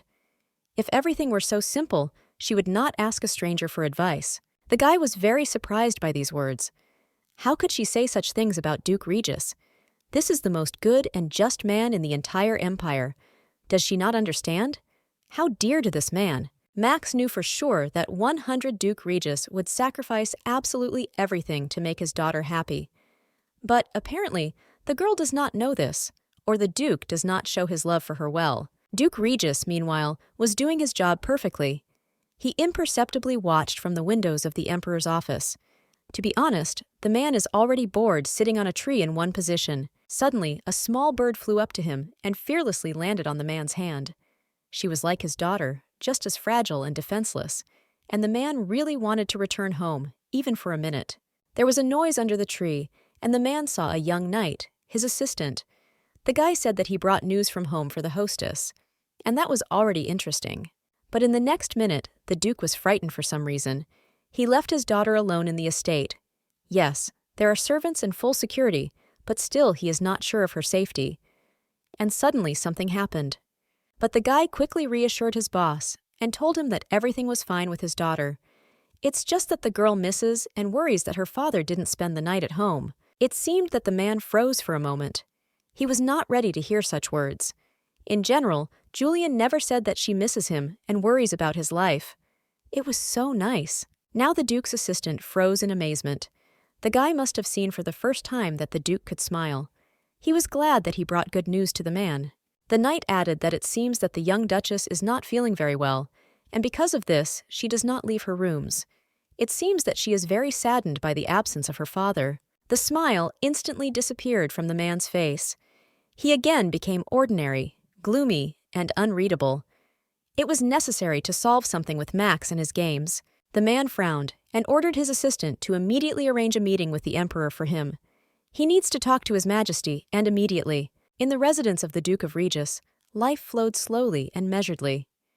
It seemed that Max was not going to leave this house at all. He spent all his free time with Julian, and the girl decided that it was very impolite to give a gift without an accompanying letter, so she sat down at the table and took a piece of paper. But she had no idea what to write to her father. She asked Max for help and asked what the guy usually talks about with her father. After all, she rarely talks to the Duke, and this makes her very sad, the guy thought. How to explain to this strange girl that the Duke is doing what he is telling him about his daughter and her successes? It seemed to Max that he already knew absolutely everything about Julia, but now he decided not to tell such details of the girl. The knight said that he could not help, because he and the teacher do a lot of work and talk very little, and that is only for work. Julian understood that there would be no use for Max. In this case, he is not her helper. The girl sighed and decided that she would manage somehow on her own. After all, the Duke is her father. After a long time, the girl got up from the table and happily announced that she had finally finished. The guy became very curious about what she wrote in a letter to her father. He came closer to the table and asked if Julian was going to send the letter in this form. She nodded and said that in the letter, she admitted all her mistakes and humbly asks for forgiveness. Then Julian said that she would take the letter and the gift to her father's office right away. She asked Max to sit quietly and not to stick out in the corridor. And if a servant enters the room, he already knows where the closet is. Max was left standing alone in the middle of the room. His facial expression was somewhat worried. It is interesting how the teacher will react when he reads a letter from his daughter. The reaction will be stunning. Meanwhile, Duke Regis had an audience with the emperor. Ego Velichestvo was not in the spirit. Several days have passed since he ordered Regis to find the culprit. The emperor was even angry with his subordinate and accused him of inaction. So far, there are no results of the work, and there is no news. Duke Regis did not take offense at the emperor. He knew very well how hot-tempered he was. Therefore, the man calmly replied that he is still trying to find out who is behind the organization of the crime. The Duke was silent about his conjectures. He almost had no doubt that his beloved student Max was behind this whole story. But he will never tell the emperor about this. The boy had long wanted to bring his teacher face to face with the emperor. He assured the Duke that they should not be afraid of this slippery weakling, and all the more bow down to him. It is humiliating for the Duke. But Regis was not afraid. It was a completely different feeling. He did not oppose the emperor only because the right time had not yet come. Everything needs to be well thought out and prepared. And now he looked the emperor straight in the eyes and said in a clear, calm voice that the attempted murder would not happen again. He gives the knight's word that His Majesty is safe. But it seems that the emperor no longer believed. Fear completely robbed him of the ability to think rationally. How does the Duke know that the assassin will no longer be there? The man thought that Regis was simply calming him down in order to return to his estate as soon as possible. How dare he deceive him? The emperor trembled with fear and anger, but he could not do anything. He was a coward. Regis could clearly see that the emperor was panicking for his life. And, as always, the man felt sorry for him. Therefore, the Duke calmed down the lord and said that he would stay for one more day to check everything completely. The emperor suddenly remembered the words of the chancellor, who had persuaded him to return the crown prince to the palace. That's the only way to keep Duke Regis at bay. There were no other options. The emperor was a cunning and mean man. He perfectly understood that the Duke was very attached to the young crown prince. Now he will put his defender on a new leash and return the prince's crown to the castle. In order to keep Regis close to himself, he will pretend that he is going to hand over his throne to his son Maximilian. But there will be conditions. The Duke will have to control this boy. Julian raced down the corridor in the direction of her father's office. She desperately wanted the Duke to return home as soon as possible. He is a workaholic, so he immediately goes to his office and sees the letter. She quietly opened the door and went inside. Julian was glad that the Duke was not here now. She would not have given the letter to the man personally. The girl would definitely shake. She decided to put the letter right on the desktop so that her father could see it right away. But the eyes came across a sheet of paper with a strange list. These were candidates for her husband. With trembling hands, she took the document in her hands and began to read. There were about 15 candidates on the list. One of them was Maximilian Keshen Aset. This is the crown prince himself. The cufflinks flew to the floor with a clang, and the girl did not stop shaking. How can her own father marry her off to this cruel and merciless man? Father did not tell her anything about his plans. He didn't even hint that he wanted to marry her. That is why he recently asked a girl about her ideal man. Julian perfectly remembered what she had said to her father. She had an ideal, and she will never marry a man who does not have real principles and values. She still did not believe what she saw before her eyes. Did the father go so far as to start compiling a list of candidates for son-in-law? But why does the name of this terrible person appear here? There were legends about Maximilian Aset, a crown prince, a man who has money, skills, honor, and other virtues. But there is another side to this man, and it is very scary and dark. Maximilian Aset was a brutal killer.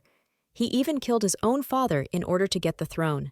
He is a merciless psychopath and was the main villain in the novel.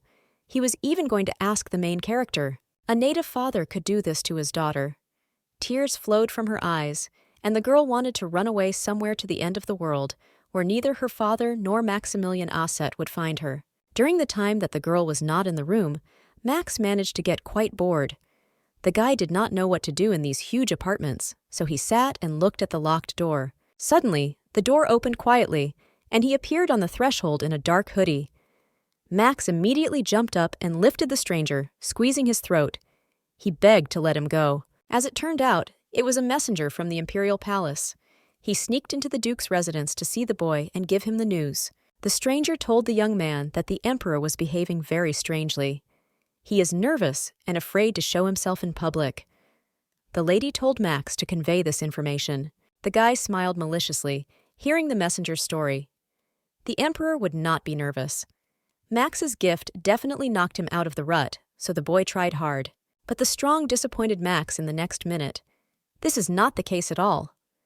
The emperor listened to the advice of the chancellor and wants to return the prince's crown to the palace. So it's time for the guy to come back. The girl stayed in her father's office for a while to recover a little. It was necessary to return to the room, but she will never allow her father to sell her to a tyrant. Opposing the crown prince will not be easy. The entire imperial family will play against her, and these are very worthy opponents. She must convince her father to change his decision. Julian will try to find a reason to refuse the prince, but in no case should she tell about what she knows about the list of candidates. You need to think carefully and make a plan of action. An interesting but cruel game begins. When Julian entered her room, there was no one there. It is strange where her guest went. Maybe the maid came in and he had to hide in the closet. But there was no guy behind the door of the closet. There were only elegant dresses swaying. Where could he go? There is simply nowhere else to hide in her room. The situation started frankly angering the girl. She already has something to think about, and even this strange guy will be hiding with her. He couldn't just evaporate. Finally, her gaze rested on the desk where the note was lying. Max left her. He told her not to look for her ego. He will return when the appointed time comes. In the first second, it even became a little sad. During this time, she managed to get used to a strange guy. But then, reason took over. She did not ask the ego to come again. The room was filled with a kind of desperate silence. It was extremely lonely.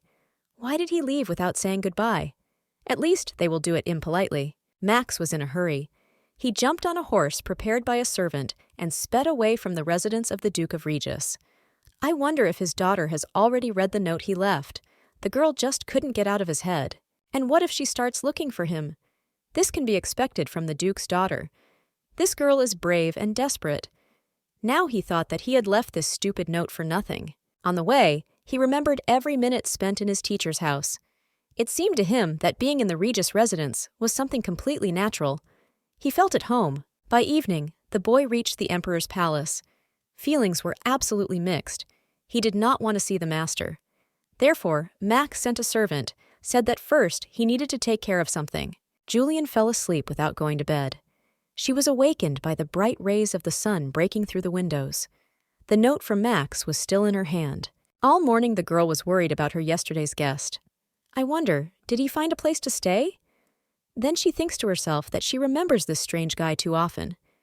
Now there are more important things. She remembered that she never returned the pendant to her father. Besides, she never came up with a plan to avoid a wedding with a terrible crown prince. Her life was becoming unbearable. Even the maids noticed that recently Julian began to behave quite strangely. She used to walk a lot, constantly sits in her room and thinks about something. Melody's maid was completely exhausted, worrying about the young mistress. The girl decided that it was the absence of her father at home that had such a negative effect on the Duchess. The maid decided to cheer up Julian. The girl came to her room and said that the weather was beautiful outside. It would be nice to take a little walk in the fresh air. The girl asked the maid not to worry so much. She always feels lonely and sad when her father leaves home for a long time.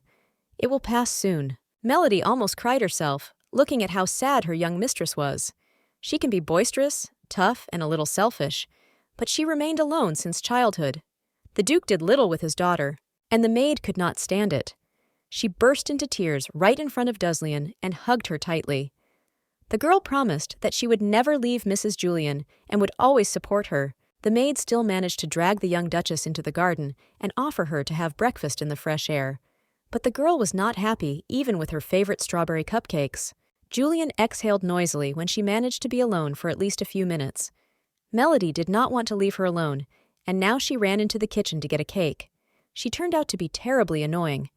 While she is alone at home, it is necessary to quickly make a plan how to persuade her father not to marry her, or at least not to marry her to this terrible and abnormal crown prince Maximilian. But nothing came to mind. She is even angry with herself. But then she suddenly felt that they were looking at her. Julian turned her head and saw her father.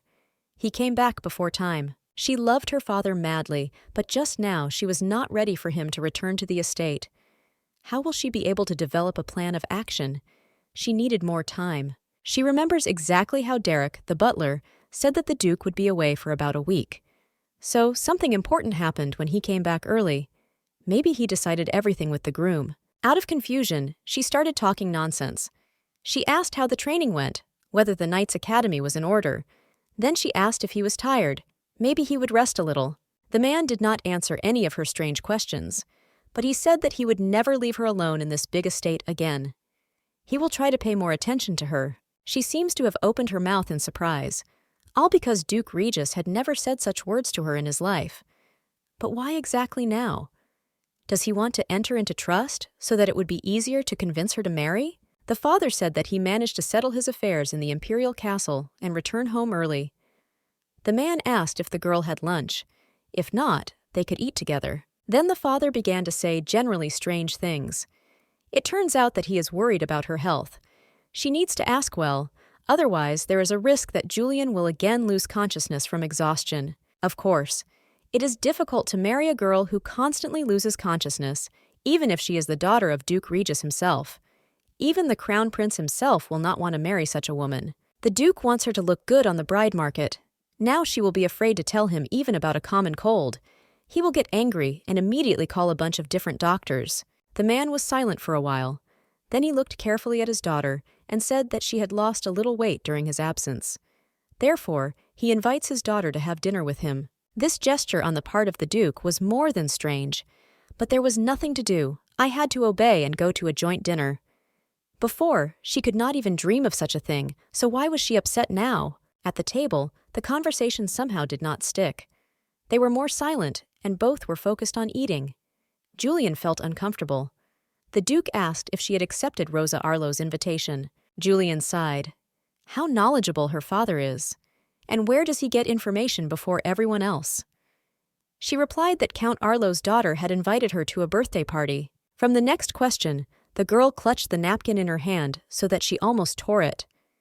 The father asked if she had found herself a gentleman who would accompany her on the holiday. In fact, she received several letters with offers, but she turned them all down. She simply does not know who to choose, therefore, in order not to offend any of the gentlemen, she decided to go alone. The father looked intently at his daughter, but said nothing. Julian wondered if she was able to open up, if her lie about the gentleman was convincing. Now Julian was thinking about how to finish dinner as soon as possible and go to her room to write a few letters, as if they were gentlemen. Suddenly, the father will want to look at the invitations. One of the letters was from Sir Bormir. He was one of the imperial knights, known for his swordsmanship and refined manners. Another letter was sent by the son of Count Lovin. This guy was a real lover. But this is not surprising, because he was insanely handsome. A letter from the son of one of the high-ranking officials in the Ministry of Foreign Affairs, Marcus Crocus, also lay on Julian's desk. The girl told her father that she would definitely choose someone from among the gentlemen. But the fact is that all the men were so good that making a choice would be quite a difficult task. Ironically, it is thanks to her father that she will be able to do this. Already late in the evening, Marilla left Julia's room with a letter that she would have to send only in the morning. The lady could not make up her mind, so she spent a lot of time. Duke Regis was waiting for the girl in the corridor. He began to ask the maid how Julian was doing. But most of all, he was interested in whether his daughter had decided with whom she would go to see Marquise Arlo. The girl's hands were trembling. She didn't know if she was now giving out her mistress's secrets to the Duke. Julian did not say anything, whether it is possible to show this letter to anyone. Next, the Duke asked the trembling Melody about the gentleman that his daughter had chosen. He turned out to be a young man named Edmund, the son of Count Louvain. The maid said that she had heard a lot about this guy. He is handsome and well known in high society. Edmund speaks several languages and is brilliantly educated. He and his wife will be a wonderful couple. Melody was already imagining wonderful pictures from the holiday in her head. The lady and her groom will look amazing. All young people are envious that Julian chose this particular guy. Very late in the evening, without telling anyone, he decided to visit the residence of Count Louvain. Edmund was slightly surprised at such a late visit. He did not expect to see such a high-ranking guest in his house. But still, the owner of the house invited the guest for a cup of tea, and then asked what he owed to such a guest. Apparently, something important happened, since Duke Regis himself decided to visit him at such a late hour. The guest was silent, and looked at the young man without shame or any manners.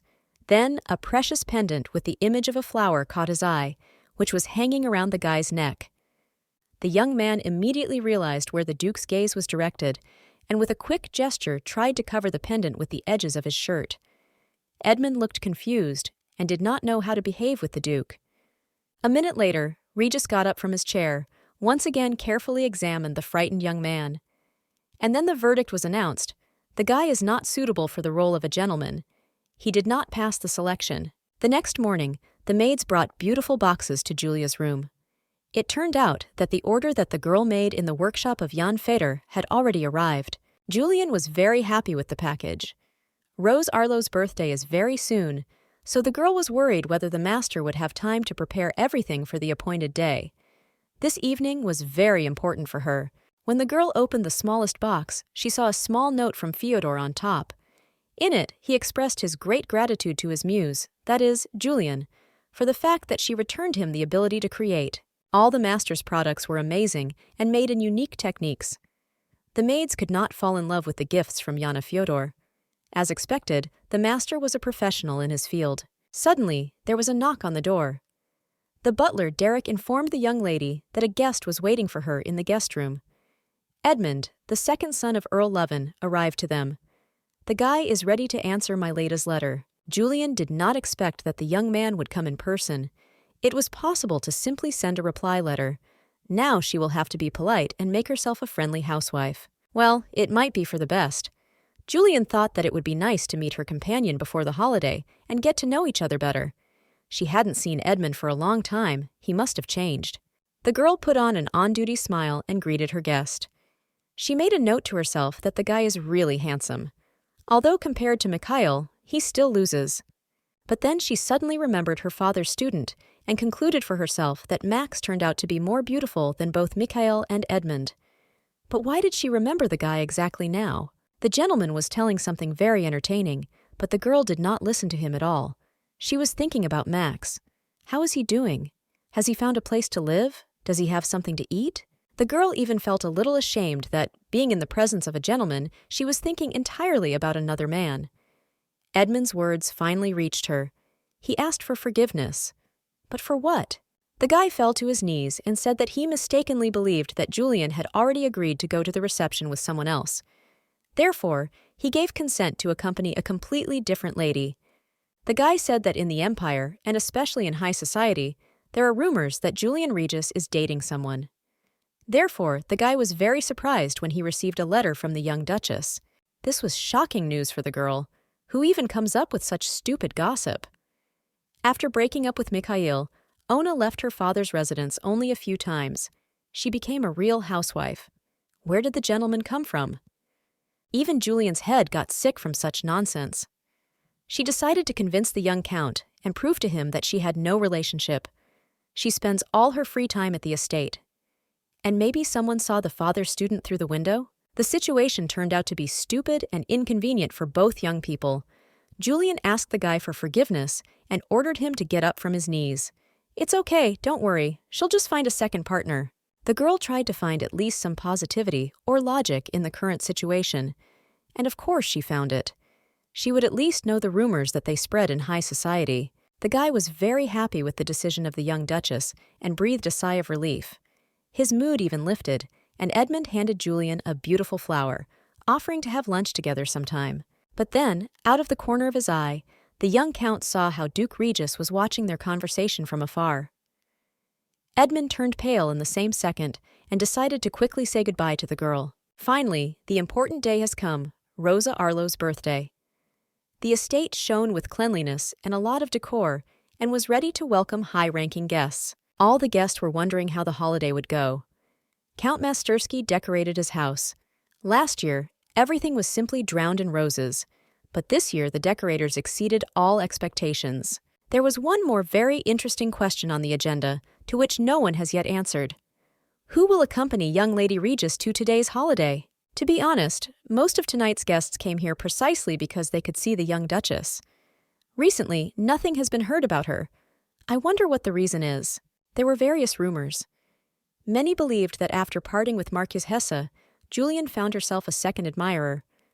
But no one has seen him yet. Perhaps today they will appear here together. Mikhail was a very public person who broke her heart, and probably now she has a boyfriend whom she hides very well. It is afraid that history will repeat itself. A handsome stranger in a black cloak and with a mask on his face carefully eavesdropped on the conversation of social gossips, and then resolutely approached them and decided to intervene. He couldn't take it anymore. The young man reminded that it is not good to spread rumors about something that is not true. They have no right to condemn the girl without having any solid evidence and facts. And the guy also reminded that such behavior indicates bad upbringing. Sociable girls who follow their reputation cannot behave so stupidly in society. And then the stranger completely left. He said that if the lady has confirmed facts and witnesses who saw her with a man, then let him tell her directly to her face. It will be fair. And here the most interesting thing began. All the ladies bustled about and looked down on themselves. No one dared to speak to Lady Regis and express their assumptions to her face. They looked too pitiful. He was angry with himself, with all these vile and envious people around him. It's a pity that he has to deal with such pathetic people. He caught himself thinking that for some reason he was protecting the honor of the girl whom he tried to kill 2 days ago. Madame Precia, the owner of the salon where the entire celebration took place, entered the hall. She noticed the stranger and immediately approached him. She recognized him and was glad that he appeared again in their circles. But the guest replied in all seriousness that he regretted his visit. "It's a real mess here. He will no longer accept such invitations. This is not his format." When the boy finally removed the mask from his face, everyone gasped in delight and surprise. Crown Prince Maximilian Assad himself stood in front of the guests. Even gods could bow before his beauty. Precia smiled, but nevertheless noticed out loud that the Crown Prince was upset by the information about Lady Regis. Why such open outrage?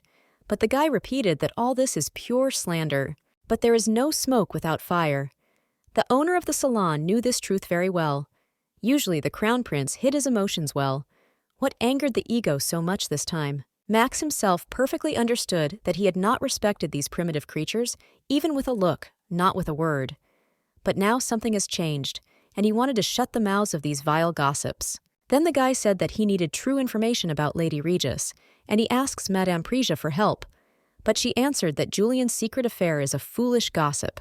If she had a young man, Duchess Regis would not have written a letter to the son of Count Lavaine. In it, she asked to become her partner at Rosie's party and accompany her all evening. The guy thought a little. Why Julian chose Edmund Lovin. Yes, he is very handsome and well-mannered. But the guy was a real Casanova, and many girls suffered because of him. So it's all about the handsome and cute face of the young count. But as far as he understood, Julian likes completely different guys, a little tougher and more self-confident. Madame Prisia continued to convey information to the Crown Prince. It turned out that before the holiday itself, young Count Levin rejected Julian's offer to accompany her to the holiday. The woman did not even suspect that this news could make the young man so angry. Max was furious. Yes, how can this jerk reject the proposal of such a girl as Julian Regis? Madame Prisia was even a little scared, so she decided to soften the situation. She said that Viscount Radian Droyle was spreading silly rumors about the Duke's daughter. He is Mikhail's cousin. This was beyond all scope. Once upon a time, Juliana was Mikhail's lover. And now this idiot calmly listens to how his cousin pours mud on her at every corner. Having calmed down a little, the guy asked the owner of the salon to find out absolutely everything about the weak points of the Hessen and Droyle families. And also, he needs information about people who applied for the position of a partner in the Regis business. For Madame Prisia, this task was not difficult at all. She knew everything about everyone. She had such a job. And the peculiarity of this occupation was that its information was always true. Madame Prisia smiled slyly. Of course, she will do everything for the Emperor's son. But the fact is that she has already sold this information to Duke Regis. On the eve of the holiday, the Regis residence was not quite calm. After he left home as a bachelor, his father immediately invited Julia to drink tea with him. It was something completely new. Julian thought that her father was eavesdropping on her conversation with Edmund. The father does not know how to pretend at all. He tells so playfully that his throat was dry and he just went to make himself some tea. The girl hated all these stupid rules of propriety. This forced time, when it is necessary to portray a polite and submissive daughter, brought her out of herself. The Duke really wondered if the girl had found a partner for the holiday. Julian thought about how best to answer. If she says that she was just rejected, the father will definitely arrange a blind date for her. Therefore, the girl decided to lie openly. She pretended to smile and said that she's still considering options. There are so many nights that she is completely confused. She needs a little more time. The man knew very well that Julian was clearly lying, but he tried to maintain a calm appearance. Reckie said that if the daughter cannot find a partner, then let him definitely warn him about it. Although she nodded, no one objected, as it was completely useless. It is interesting how her father will behave further in this situation. Then the young Duchess decided to bow out, citing slight fatigue. Regis also said that he would have to leave later. He has one urgent matter. This is a twist. Never in his life did the Duke warn his daughter that he was staying or going somewhere. He clearly wants to appear nice, so that Julian agrees to marry faster. Duke Regis promised his daughter to return for dinner. Maybe it was a subtle hint that Julian would not dare to go anywhere and wait for him at home. Max watched the carriage that left the Regis estate. He sat on a tree and saw everything that was happening in the house and around. I wonder where his teacher is going. As soon as the carriage disappeared from the field of view, the young man jumped from the branch in one fell swoop and was inside the house in a second. Max carefully examined Julian's room. It was empty. The uninvited guest went to look for the girl all over the house. One strange thought did not let go of the ego. Did Julian go to send a letter inviting a new partner candidate? At the next moment, the guy stopped and thought. He could not even explain to himself why he was looking for this girl and why he was so worried about Julian's partners. In the next moment, a quiet but angry voice was heard behind him. It was Julian. She asked in a low voice what he was doing in her room again. Max decided to answer Voprosom na Vopros. Ignoring the girl's words, he asked where she was and why she wasn't resting in her room. The young Duchess became increasingly angry. Who is he, that she should be accountable to him? And in general, to begin with, it would be possible to at least say hello. He is a knight after all. It passed quickly. In fact, Julian was even glad to see the young man again. She answered more calmly that she was in the garden. It seemed that the boy was completely calmed and relaxed by the girl's words. He took her sofa again and started to talk as if nothing had happened. Julian sighed. She is already full of worries. Now she will have to entertain this young master. He, in turn, asked why she was sighing so heavily. The guy looked intently into the girl's eyes and asked her not to hide anything from him. First, he will not tell anyone about her problems. Secondly, he will try to help her. Well, what was left for her to do? In appearance, he was a reliable person, and the way he is hiding, he is unlikely to be able to tell anyone about her problem. But there is also Duke Regis. Since Max is his student, He can tell the teacher about what his beloved daughter is suffering from. Therefore, Julian took a promise from the guy not to tell his father. The guy repeated once again that she could completely trust him. Even under torture, he will not tell the Duke that he talked to his daughter. And Julian decided. She told the guy that someone was spreading strange and very unpleasant rumors about her. If they reach the Duke, the girls will not be pleased. In the capital, everyone is talking about the fact that Lady Regis is in a secret relationship with some man. And they also say that she does this to spite Baron Mikhail, who abandoned her. Not that she was ashamed of secret affairs or such behavior. She just needs to know who is spoiling her reputation and for what purpose. She's always in everyone's ears anyway, so there's also gossip. She thinks that precisely because of these stupid rumors, all the gentlemen refused her, and she asked many people to accompany her to Marquise Rosa Arlo's birthday party. They are all just stupid idiots. How can you refuse such a girl? She is not only very beautiful, she's damn smart and brave. Julian is the only one who was not afraid of Max. If only he could take the place of a gentleman. The guy caught himself thinking that this is not the first time he imagines himself in the place of the gentleman Julian. He even allowed himself to dream about how they would have fun together at Rose Arlo's party. And then the guy heard terrible words. In principle, a girl could easily go to the ball alone. But the fact is that the father is going to marry her off in the near future, and Julian is against it. It turned out that this is not a joke at all, and the girl does not inflate her price. She saw a list of candidates for her husband on her father's table, and it seems that the Duke has his favorites. Open rage flashed in the boy's eyes. He did not want to understand what reason made the Duke do such a stupid thing. How he can choose a groom for his daughter is a secret from her.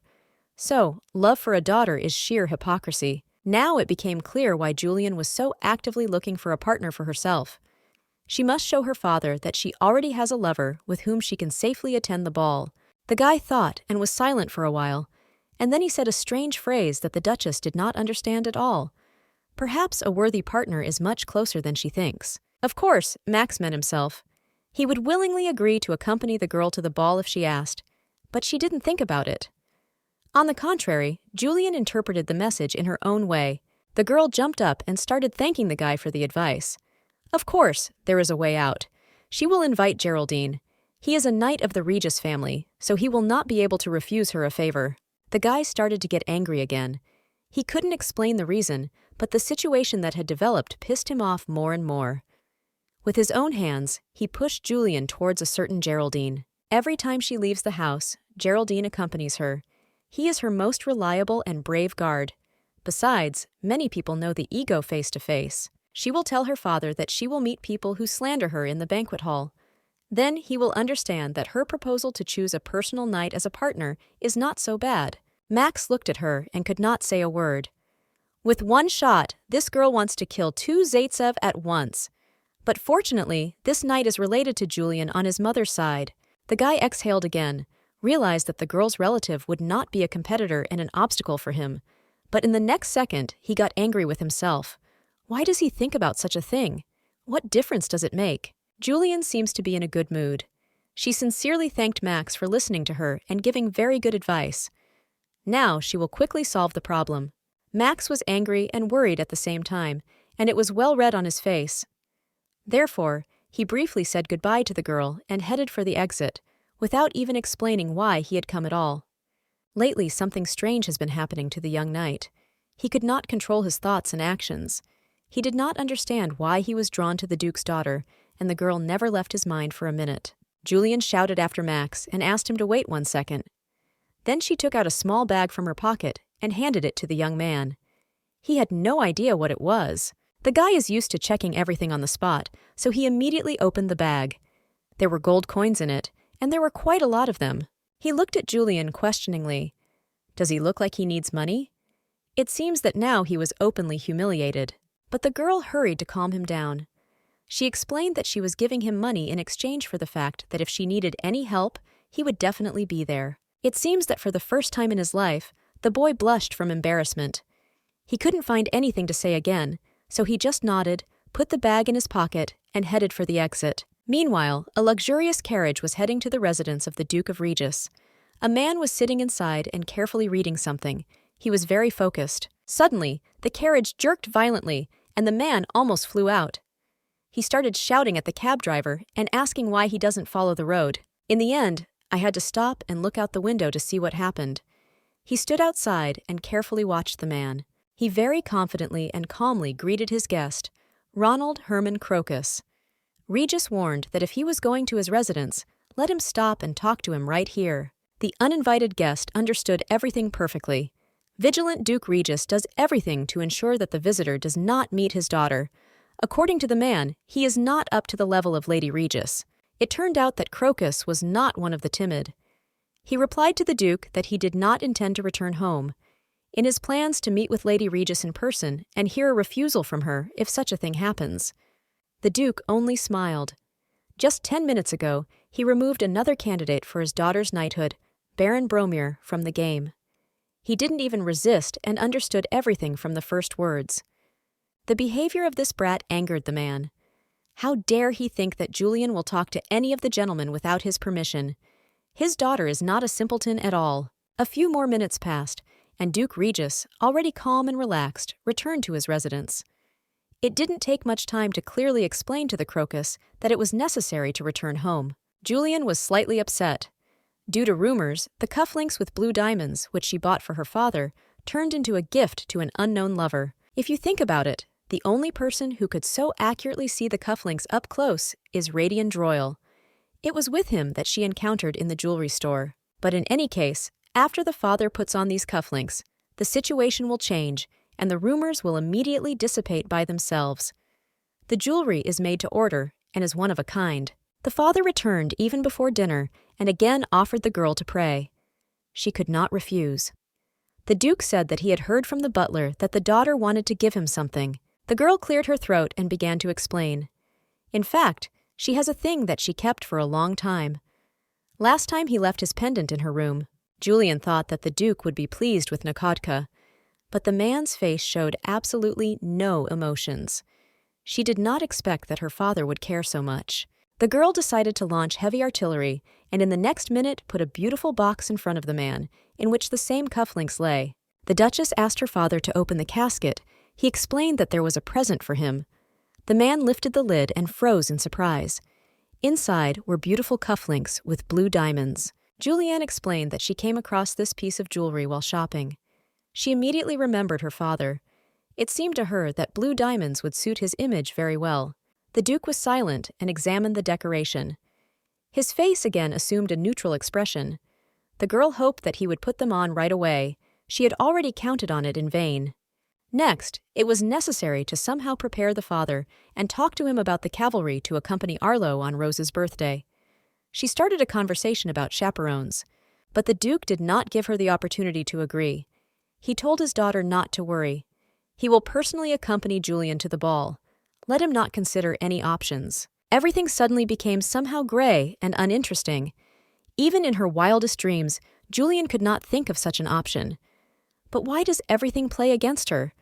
How will she be able to dispel rumors about her lover? Without making his daughter known, Gur gave orders to his servants to make sure that his daughter, in honor of the banquet for Miss Rose, looked like an angel who came down from heaven. Max did not find his place all this time.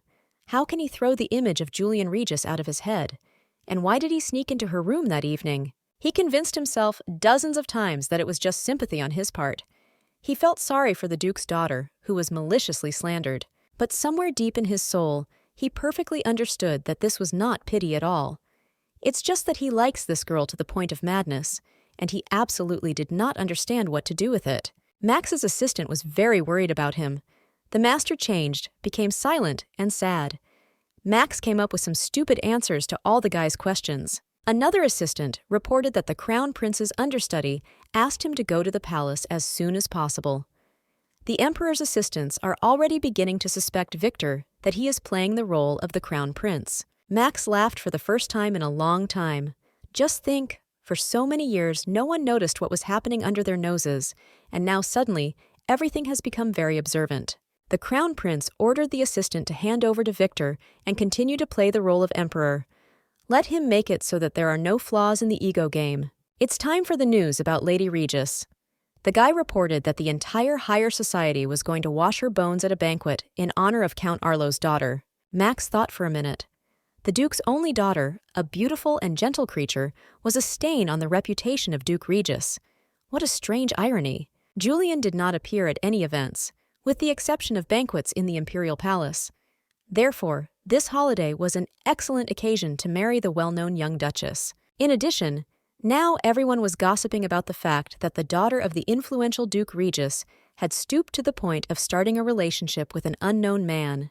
All this information was simply driving Max out of his mind. Even his personal assistant knows everything to the smallest detail about the life of this girl. Everyone hears her name, and it's terribly annoying. He needs to protect the honor of the Duke's daughter. The assistant decided not to annoy the already evil master anymore, so he quickly bowed and went away to Victor to convey the order from the crown prince to him. But Max shouted to the guy to come back immediately. He has a secret and very important task for his assistant. Let him be ready to work on his day off.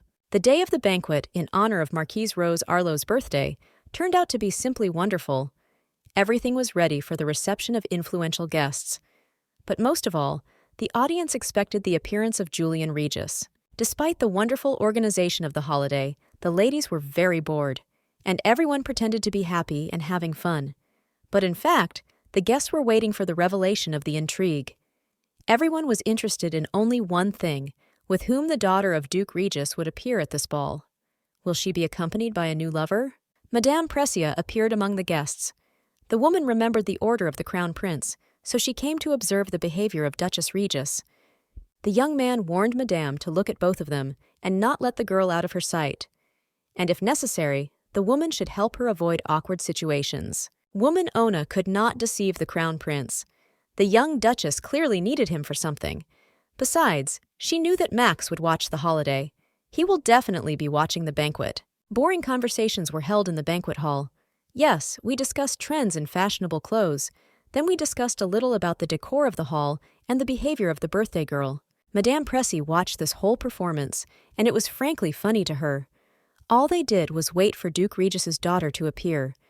This part of the banquet was supposed to be the most interesting. Just a little bit more, and the ladies began to place bets on who young Julian would appear with.